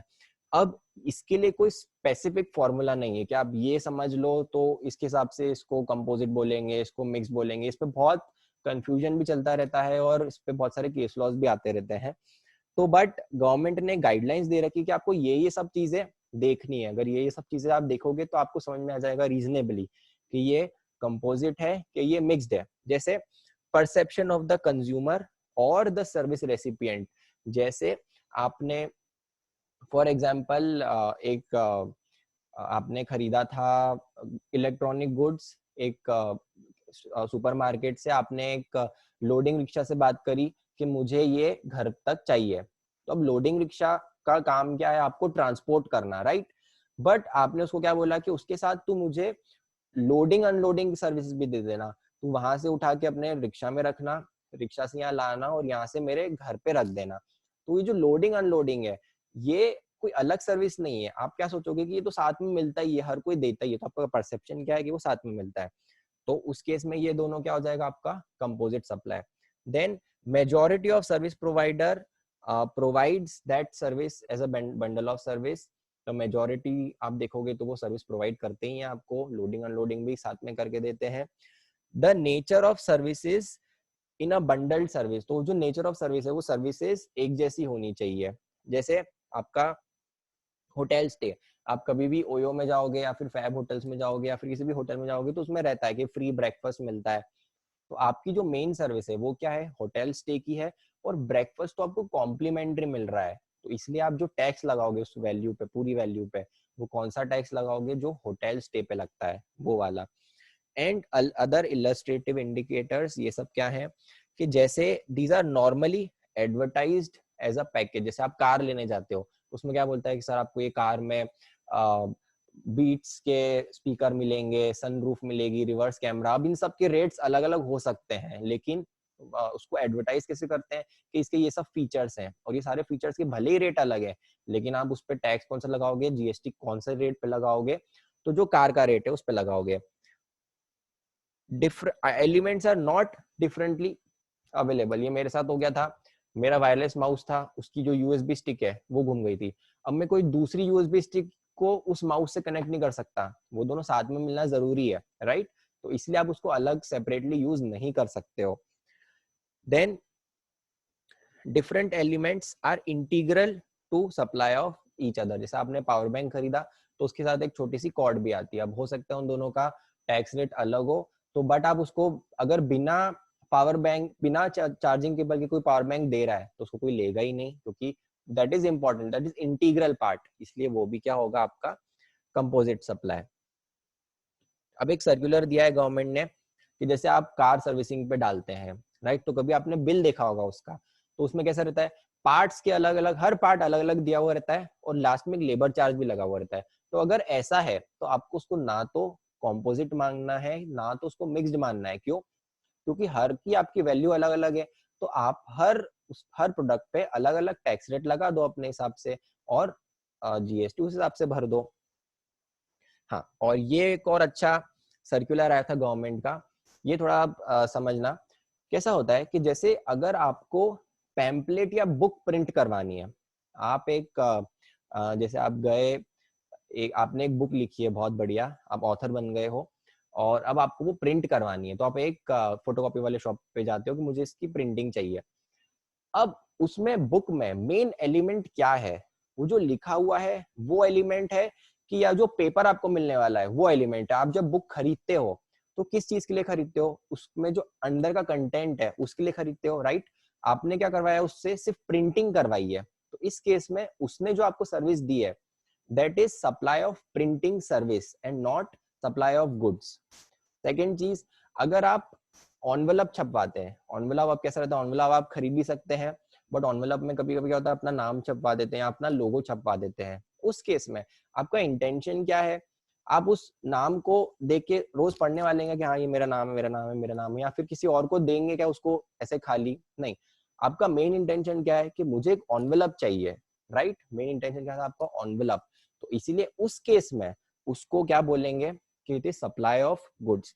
तो आप ये दोनों एक बार पढ़ लेना कि कब सप्लाई ऑफ सर्विस बोलेंगे, कब सप्लाई ऑफ गुड्स बोलेंगे। अगर आपने कुछ books, pamphlet, brochure, annual report या फिर ऐसा छपवाया है जिसका कंटेंट आपने दिया है, उसने अपने भले अपने उसने अपना पेपर खुद का यूज किया, वो सब यूज किया, बट मेन जो सर्विस है वो प्रिंटिंग की है। और इसको प्रिंसिपल सप्लाई किस चीज की होगी, इसको सप्लाई मतलब प्रिंटिंग सर्विस है उसका जो टैक्स रेट है वो लगेगा। बट अगर आपने ऑनवेलप, लेटर कार्ड, नेपकिन और ये सब करा है, तो ये आपने क्यों किया है? क्योंकि आप उन सब का यूज करने वाले हो, राइट? नेपकिन से आप हाथ पोछोगे, लेटर हेड पे आप लिखोगे, तो वो सब आपको यूज करने वाले हो, तो इसलिए इसका जो मेन सप्लाई है वो क्या होगा, सप्लाई ऑफ गुड। देन अगर बस बिल्डिंग, बॉडी बिल्डिंग है, जैसे समझ लो आईशियर मोटर्स या फिर ये सब अशोक लीलैंड के आप ट्रक लेते हो, तो ट्रक आपको वो खाली भी दे सकते हैं। आपने बहुत बार ऐसे रोड पे देखा होगा कि जैसे जो ट्रक रहते हैं ये ऐसे खाली रहते हैं, यहाँ पीछे से आपको पूरा उसका एक्सेल एक्सेल सब दिखता है, पूरा खाली रहता है। तो जैसे कब खाली लेते हैं, आप खाली लेते हो उसके बाद में खुद ही उसको बिल्डिंग, उसमें बस आपकी कैरेवन बनवानी है, जैसे आपको उसमें रहना है, तो आप क्या करोगे, खाली बस लोगे और दूसरे को बोलोगे इस पे कैरेवन बना दे, तो उस केस में क्या होगा, वो सप्लाई ऑफ सर्विस हो जाएगा। लेकिन अगर आपने वो ट्रक जो है वो वैसा के वैसा ही ले लिया, ऐसा कैरेवन आपने डायरेक्टली खरीद ही लिया, तो वो क्या हो जाएगा, सप्लाई ऑफ गुड्स। तो वो हर बार आपको देखना पड़ेगा कि किस केस में क्या होता है। रीट्रेडिंग ऑफ टायर्स, रीट्रेडिंग क्या होता है, जब टायर्स चलते हैं, टायर्स में आपने देखा होगा कि जिस सपोज ये टायर्स है, तो उस टायर्स में ना ऐसे डॉट्स रहते हैं ताकि फ्रिक्शन क्रिएट हो, ताकि आप जब ब्रेक लगाओ तब आपकी गाड़ी स्किड नहीं हो। तो बहुत टाइम यूज करते हैं तो ये सब चले जाते हैं, एकदम प्लेन हो जाता है, तो आप किसी को दे देते हो कि इसमें वापस से वो छेद कर दे, वापस से दे दे, तो this is supply of service. But कभी ऐसा हुआ कि आपने डायरेक्टली रीट्रेडेड, किसी सप्लायर है जो कि ओल्ड टायर्स को रीट्रेड करके आपको बेचता है, तो वो क्या होगा, सप्लाई ऑफ गुड्स। तो ये आपका कॉम्पोजिशन और मिक्स सप्लाई हो गया। थोड़े और एग्जाम्पल्स मैंने दे रखे हैं कि अगर लोडिंग अनलोडिंग सर्विसेज है जो कि ट्रांसपोर्टेशन के साथ है, तो वो कंपोजिट होगी। Breakfast along with hotel, TV along with warranty and free servicing, free servicing और वारंटी हर कोई देता है, तो ये क्या हो जाएगा आपका composite. Then free toothbrush along with toothpaste, toothpaste और टूथब्रश आपको अलग अलग भी मिल सकते हैं, जरूरी नहीं उनको साथ में देना, तो अगर कोई जबरदस्ती साथ में दे रहा है तो उसको मिक्स मानेंगे। और a gift pack containing tie, wallet, cufflinks, तो ये सब चीजें भी मिक्स सप्लाई होगी। तो जबरदस्ती कभी भी आप उसमें डालने की कोशिश कर रहे हो, नेचुरली बंडल नहीं है, तो वो क्या होगा, आपका मिक्स सप्लाई और हाईएस्ट रेट ऑफ टैक्स लगेगा।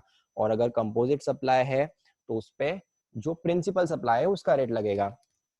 और एक लास्ट एग्जांपल को आपको कंपोजिट का देना चाहता हूँ, जो कि जनरली एग्जाम में भी आ सकता है। अगर आपने कुछ गुड्स बेचे हैं और उसका ट्रांसपोर्टेशन भी आप करवा रहे हो, राइट, ट्रांसपोर्टेशन प्लस इंश्योरेंस, मेरी हैंडराइटिंग के लिए मुझे माफ कर देना, तो ये मैंने ट्रांसपोर्टेशन लिख रखा है, ये मैंने इंश्योरेंस लिख रखा है। तो अगर किसी ने गुड्स बेचे हैं, ट्रांसपोर्टेशन और इंश्योरेंस भी दे रहे हैं, तो इसको नेचुरली बंडल्ड बोलते हैं। इसको नेचुरली बंडल मानेंगे कि जो आपने जो प्रिंसिपल सप्लाई है वो गुड्स का है, और ट्रांसपोर्टेशन और इंश्योरेंस जो है वो आपने एंसिलरी सप्लाईज है। तो गुड्स का मेन ट्रांजेक्शन है, और जो जीएसटी रेट गुड्स पे लगता है वो पूरे। अब इसके पूरे के लिए आपने 1 लाख रुपए लिया, आपने कुछ अलग से इसके लिए नहीं लिया है, पूरे 1 लाख रुपए लिए, तो पूरे 1 लाख पे जो गुड्स का जीएसटी रेट है वो यहाँ पे आपको लग जाएगा और आपको पे करना पड़ेगा। ऑल राइट, तो on this note we complete our the most important chapter of GST, supply. कल से हम लोग चार्ज चालू करने वाले हैं। तो प्रायोरिटी सेक्टर वाला, अगर सिर्फ और किसी को भी ये डाउट है क्या प्रायोरिटी सेक्टर लेंडिंग वाला, अगर नहीं है तो मैं श्रेया को सेपरेटली समझा दूंगा। बाकी किसी को भी डाउट है तो बोल सकते हैं, मैं सबको समझा देता हूँ, क्योंकि हमारा लेक्चर अभी खत्म हो गया है, इसलिए मतलब 12-15 हो गए हैं, मैंने आपको प्रॉमिस किया था 12-15 का।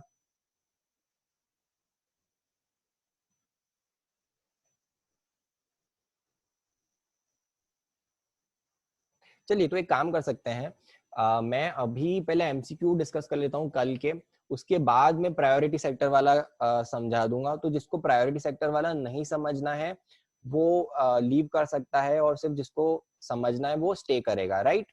तो पहले हम लोग ये देख लेते हैं कि कल जो मैंने एमसीक्यूज दिए थे उसके उसके रिस्पॉन्स, पहली बात तो मुझे कम आए हैं, सिर्फ 27 लोगों ने रिस्पॉन्ड किया है। बाकी सब लोग क्या कर रहे हो?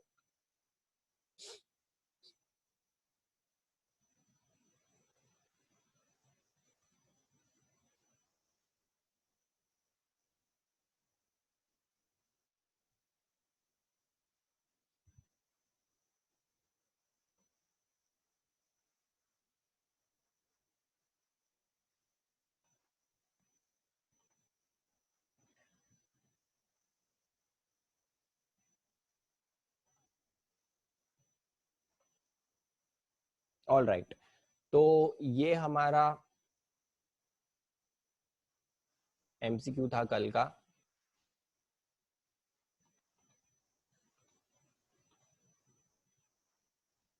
28 लोगों ने फिल किया है। Goods with in the meaning of supply does not include, तो इसमें बी आएगा, मनी एंड सिक्योरिटीज।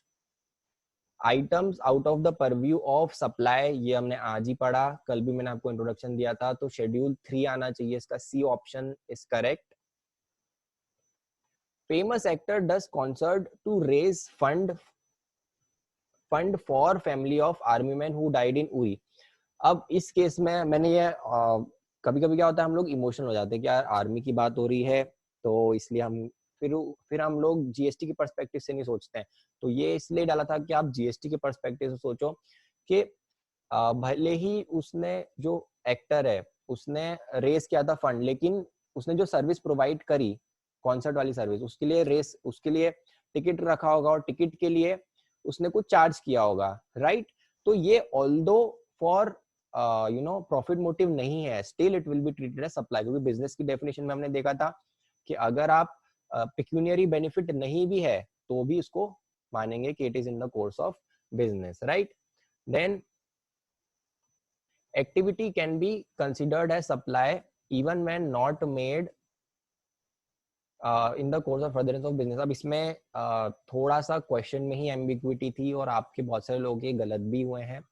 तो इसमें इंटेंशन मेरा ये था पूछने का कि इसमें जो एक एक्सेप्शन है उसकी बात कर रहा था मैं, कि हाँ इम्पोर्ट ऑफ सर्विस हुई, अगर वो without course of furtherance of business भी हुआ तो भी उसको सप्लाई मानेंगे, तो मेरे हिसाब से इसमें यस होना चाहिए। बट अगर आपका ये गलत भी हो गया है तो डोंट वरी, मतलब इसमें थोड़ी एम्बिग्विटी थी, तो इसमें जो गलत होना है वो लाजमी है, वो it is not an issue. क्योंकि जो एग्जाम है वहां पे अगर कुछ ऐसा रहता है क्वेश्चन जिसमें कंफ्यूजन होता है तो सबको, जिसने भी अटेम्प्ट किया है सबको मार्क्स मिलते हैं वैसा। तो इस ये आपका गलत है, तो इसमें आप टेंशन मत लो, इज नॉट एन इशू, थोड़ा क्वेश्चन में एम्बिग्विटी थी। A proprietor has received certain architectural, इसमें भी सबको दिक्कत आ रही थी, बहुत सारे लोगों ने गलत किया है कि आपने एक आर्किटेक्ट से सर्विस ली है जिसके लिए आपने 50,000 रुपीज दिए हैं। अब आपके लिए पर्सनल है, राइट, लेकिन वो आर्किटेक्ट के बारे में सोचो। ये हम लोग हमारे लिए कब देखते हैं कि इन द कोर्स ऑफ बिजनेस है कि नहीं, वो इम्पोर्ट ऑफ सर्विस की बात चल रही थी। इसमें इम्पोर्ट ऑफ सर्विस है क्या? नहीं, दिस इज नॉर्मल सप्लाई। तो हम लोग क्या देखेंगे, वो 4 चीजें देखेंगे। स्कोप, कि सर्विस है तो हाँ सर्विस है। देन फॉर्म ऑफ सप्लाई, तो हाँ it is it is a supply, उसने आपको सर्विस दी है तो फॉर्म में भी आ जाएगा। Then is it for consideration, 50,000 consideration भी है। In the course of business, अब in the course of business architect के पर्सपेक्टिव से आप सोचो तो आर्किटेक्ट का तो बिजनेस ही यही है, तो इसलिए इस पे treated, it will be treated as supply, और इस पे जीएसटी आपको जो आर्किटेक्ट है उसको पे करना पड़ेगा। देन प्रैक्टिसिंग सीए ने एक लैपटॉप खरीदा और उस डीलर को क्या बोला, इन एक्सचेंज ऑफ सर्विसेज, तो इस केस में सीए जो है उसको भी टैक्स पे करना पड़ेगा, इट इज अ बार्टर, तो सीए को भी टैक्स पे करना पड़ेगा और जो डीलर है उसको भी टैक्स पे करना पड़ेगा। तो इसका आंसर डी होना चाहिए, both the above are supply. Derivatives are तो डेरिवेटिव्स क्या होता है, नन ऑफ दीज, ना तो गुड्स होते हैं ना सर्विसेज होती है, सिक्योरिटीज होती है, और सिक्योरिटीज दोनों में से हटा रखी है। इंग्लिश का आंसर आई थिंक, हाँ आंसर सही था, none of the above. Then actionable claim क्या होता है, तो एक्शनेबल क्लेम गुड्स होते हैं, डेफिनेशन में स्पेसिफिकली इंक्लूडेड है। Giving loan to a person for interest, तो ये क्या हो गया, ट्रांजैक्शन इन मनी, और मनी दोनों जगह से हटा दिया है, तो none of the above. International band Coldplay, तो यहाँ पे अगर आपको याद हो तो जब अंबानी के बेटा था, अंबानी का बेटा है एक्चुअली, उनकी जब प्री वेडिंग थी तो उस केस में कोल्ड प्ले और चेन स्मोकर्स दोनों आए थे, राइट, आपको पता है। तो उस केस में ये प्राइवेट इवेंट था, अब ये इंपोर्ट ऑफ सर्विस की बात हो रही है, राइट। तो इस केस में इंपोर्ट ऑफ सर्विस में भले ही वो आप कोनो इंपोर्टर, आपने इंपोर्ट करी है सर्विस, भले ही वो आपके बिजनेस से रिलेटेड नहीं है, पर्सनल है, बट उस केस में भी आपको क्या करना पड़ेगा, उस पर टैक्स पे करना पड़ेगा, रिवर्स चार्ज पे करना पड़ेगा, हम आगे और पढ़ेंगे। तो it will be a supply. Then mister A give soiled notes, पुराने नोट्स देके नए नोट्स ले लिए हैं, 500 रुपए का बीच में कमीशन खाया है, उस पे टैक्स तो पे करना पड़ेगा 500 रुपए पे। बिल्डिंग बेची है वाई को, बिल्डिंग मतलब पूरी बनी हुई बिल्डिंग है, तो इमूवेबल प्रॉपर्टी है, इसलिए उस पे जीएसटी नहीं लगेगा। फार्मा कंपनी ने कोरोना वैक्सीन बनाई है, जिसके लिए सब्सिडी किसने दी है, स्टेट गवर्नमेंट ने। तो कभी भी स्टेट गवर्नमेंट ने कुछ सब्सिडी दी है तो उसको कंसिडरेशन में इंक्लूड करते हैं क्या, नहीं करते, तो इसीलिए it is for without consideration, और विदाउट कंसिडरेशन है तो नॉट अ सप्लाई। हाँ, ये भी मैंने आपको इमोशनल करने के लिए रखा था कि अभी हॉट टॉपिक है कि हंग्री माइग्रेंट्स आपके घर से के आपके रेस्टोरेंट के सामने से जा रहे हैं, आपने एनजीओ से बात करी, एनजीओ आपको पेमेंट कर रहा है, तो it is kind of subsidy given by an NGO, तो उस केस में आपको कंसिडरेशन मिल रहा है, उस 50 रुपए पे आपको जीएसटी पे करना पड़ेगा, इट इज अ सप्लाई।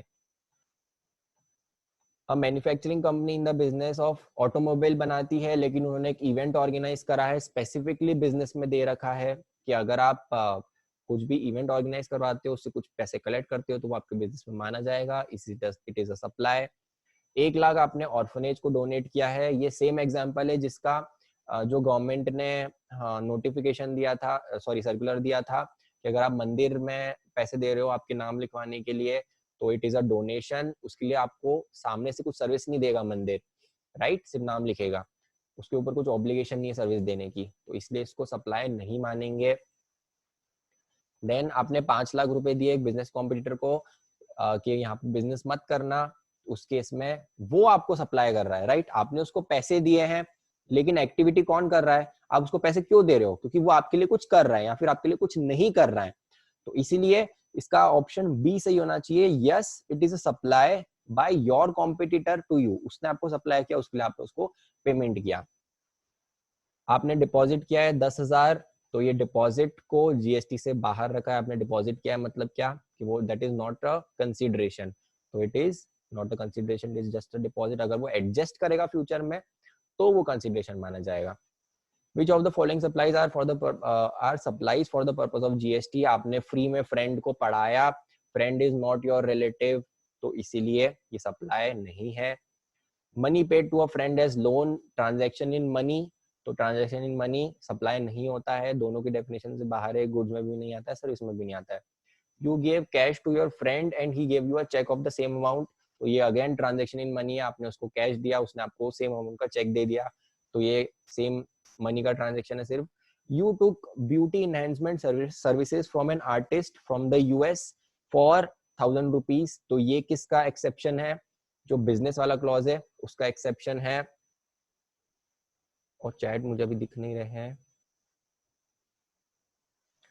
इसमें थर्ड वाला कन्वर्जन हुआ ना, बट कन्वर्जन में अगर वो कुछ एक्स्ट्रा फीस चार्ज कर रहा है, एक्स्ट्रा पैसे चार्ज कर रहा है, तो उस एक्स्ट्रा पैसे पे लगता है। जैसे अगर आप फॉरेक्स पे भी देखोगे तो फॉरेक्स में क्या होता है, जो डीलर होता है वो क्या करता है, आप उसको 100 रुपए की चीज दे रहे हो, वो आपको 99 रुपीज ही दे रहा है, तो वो 1 रुपए उस पे कमीशन लगेगा, right. Then you took beauty enhancement, ये हो गया। You sold 100 shares of Reliance, इसमें किसी को डाउट था कि आपने 100 शेयर्स बेचे हैं रिलायंस के फॉर 1 लाख रुपीज, और स्टॉक एक्सचेंज पे बेचे हैं ब्रोकर के थ्रू, तो ये जो स्टॉक एक्सचेंज में बेचे हैं ब्रोकर के थ्रू, अगर मैंने ये दिया होता कि वो जो ब्रोकरेज उसने चार्ज करी है उस पे जीएसटी लगेगा नहीं, वो सप्लाई है कि नहीं, तो आपको बोलना था कि हाँ वो सप्लाई है। लेकिन इसमें मैंने सिर्फ क्या बोला है कि आपने सिर्फ सिक्योरिटीज बेची है, ब्रोकरेज की तो बात ही नहीं हुई है।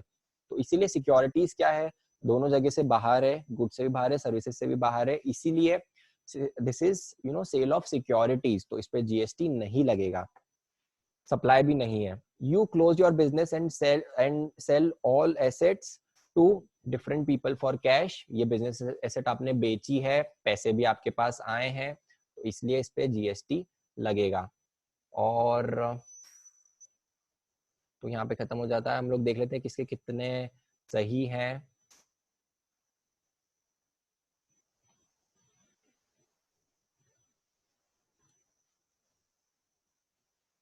ये व्हाइट बोर्ड किसने खोल रखा है, कौन है शैतान?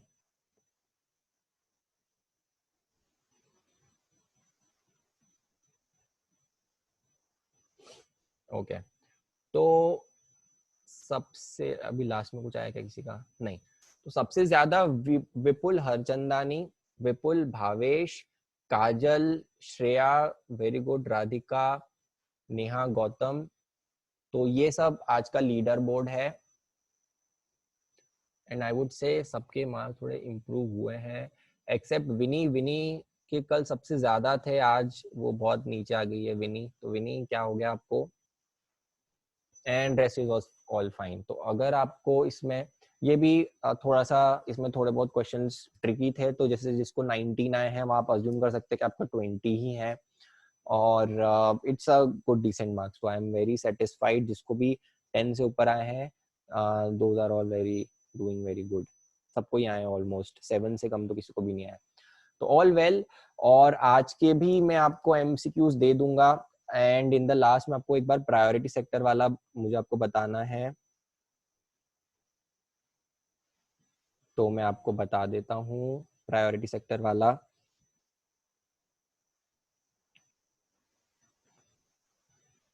और अगर आपको वो नहीं सुनना है तो आप जा भी सकते हैं, नो इश्यूज, मैं बुरा नहीं मानूंगा।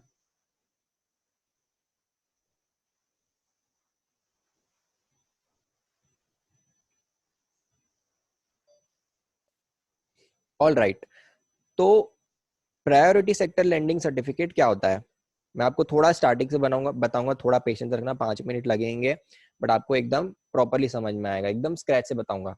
तो क्या हो रहा था कि ये सब जो सेक्टर्स हैं, कौन कौन से सेक्टर्स हैं, जैसे एग्रीकल्चर हो गया, आपका इंफ्रास्ट्रक्चर हो गया, आपका इरिगेशन हो गया, ये सब सेक्टर्स क्या हैं जिसपे अनऑर्गेनाइज सेक्टर्स हैं, और हमारी बहुत सारी इकोनॉमी इसके ऊपर डिपेंडेंट है। ऑलमोस्ट 60-70% जो लोग हैं वो इन सेक्टर्स में काम करते हैं। इन सेक्टर्स को कोई भी बैंक लोन नहीं देना चाहता। क्यों? क्योंकि ये सेक्टर्स बहुत ही अनऑर्गेनाइज हैं, ये लोग बहुत डिफॉल्ट करते हैं, इसीलिए। और इसमें जो आपको इंटरेस्ट ऑफ लोन पे जो इंटरेस्ट है वो भी कम देना पड़ता है, राइट? तो इसलिए कोई भी इन सब सेक्टर्स में लैंड करने के लिए रेडी नहीं था। तो गवर्नमेंट ने क्या बोला कि हम बैंक्स पे कंडीशन रखेंगे कि अगर आपको बैंक का लाइसेंस चाहिए, बैंक का लाइसेंस कौन देता है? आरबीआई।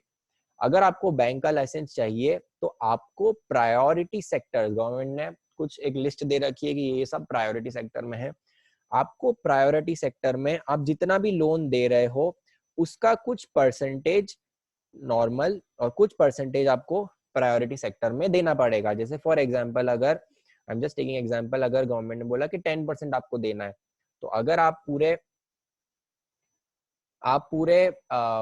आपकी जो पूरी लोन बुक है, इसमें टेक्निकल टर्म यूज होता है लोन बुक, अगर आपकी loan book for example 1 lakh crore की है, राइट, तो आपको इसमें से 10,000 करोड़ जो है वो आपको किसको देना पड़ेगा? प्रायोरिटी सेक्टर को। और ये आरबीआई रेगुलरली चेक करती है कि आपका जो प्रायोरिटी सेक्टर लैंडिंग है वो प्रॉपर है कि नहीं है। फॉर एग्जाम्पल, अगर आपका किसी भी पॉइंट ऑफ टाइम पे आपका 9,000 करोड़ ही है, राइट, आपका जो प्रायोरिटी सेक्टर में आपने लोन दे रखे हैं वो 9,000 करोड़ ही है, फॉर एनी रीजन के हो सकता है आपके पास, आपके पहले 10,000 करोड़ ही थे लेकिन 1,000 करोड़ का रीपेमेंट हो गया, तो आपके पास अब 9,000 करोड़ ही बचे हैं। अब गवर्नमेंट इंस्पेक्शन के लिए आने वाली है, आरबीआई इंस्पेक्शन के लिए आने वाला है, ऑडिट होने वाला है, आपको कैसे भी करके 10,000 तक लेके आना है। अब आप फटाफट लोन दो तो that is not that feasible. तो आप क्या करोगे, एक दूसरे बैंक के पास जाओगे, एक बैंक बी है जिसको भी 10,000 करोड़ का ही लोन देना था, लेकिन उन्होंने 11,000 करोड़ का लोन दे दिया, राइट। तो वो क्या करेंगे, गवर्नमेंट के पास जाएंगे, हमने जो भी एक्स्ट्रा पे किया है, जो भी एक्स्ट्रा लोन दिया है ये 1,000 करोड़ का, इस 1,000 करोड़ का हमको एक सर्टिफिकेट दे दो। तो गवर्नमेंट ने इशू कर दिया सर्टिफिकेट। अब जो बी है वो ये सर्टिफिकेट ए को बेच सकता है। अब बेचेगा कैसे, तो आरबीआई का एक पोर्टल है जिसको बोलते हैं ई कुबेर, उसमें क्या करेगा, दोनों लॉगिन करेंगे ए और बी डालेगा कि मैं ये फॉर एग्जांपल 10 करोड़ में बेचने के लिए रेडी हूँ, ए ने बोला कि ओके मुझे 10 करोड़ में खरीदना है, ये ट्रांजैक्शन हो गया।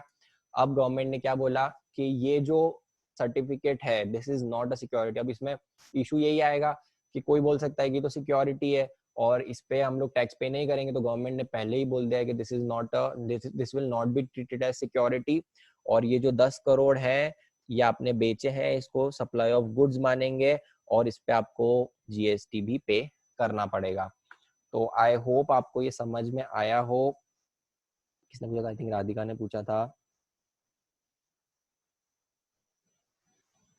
राधिका है भी कि नहीं, श्रेया ने पूछा था क्या, ओके ठीक है, ओके ग्रेट। तो थैंक यू एंड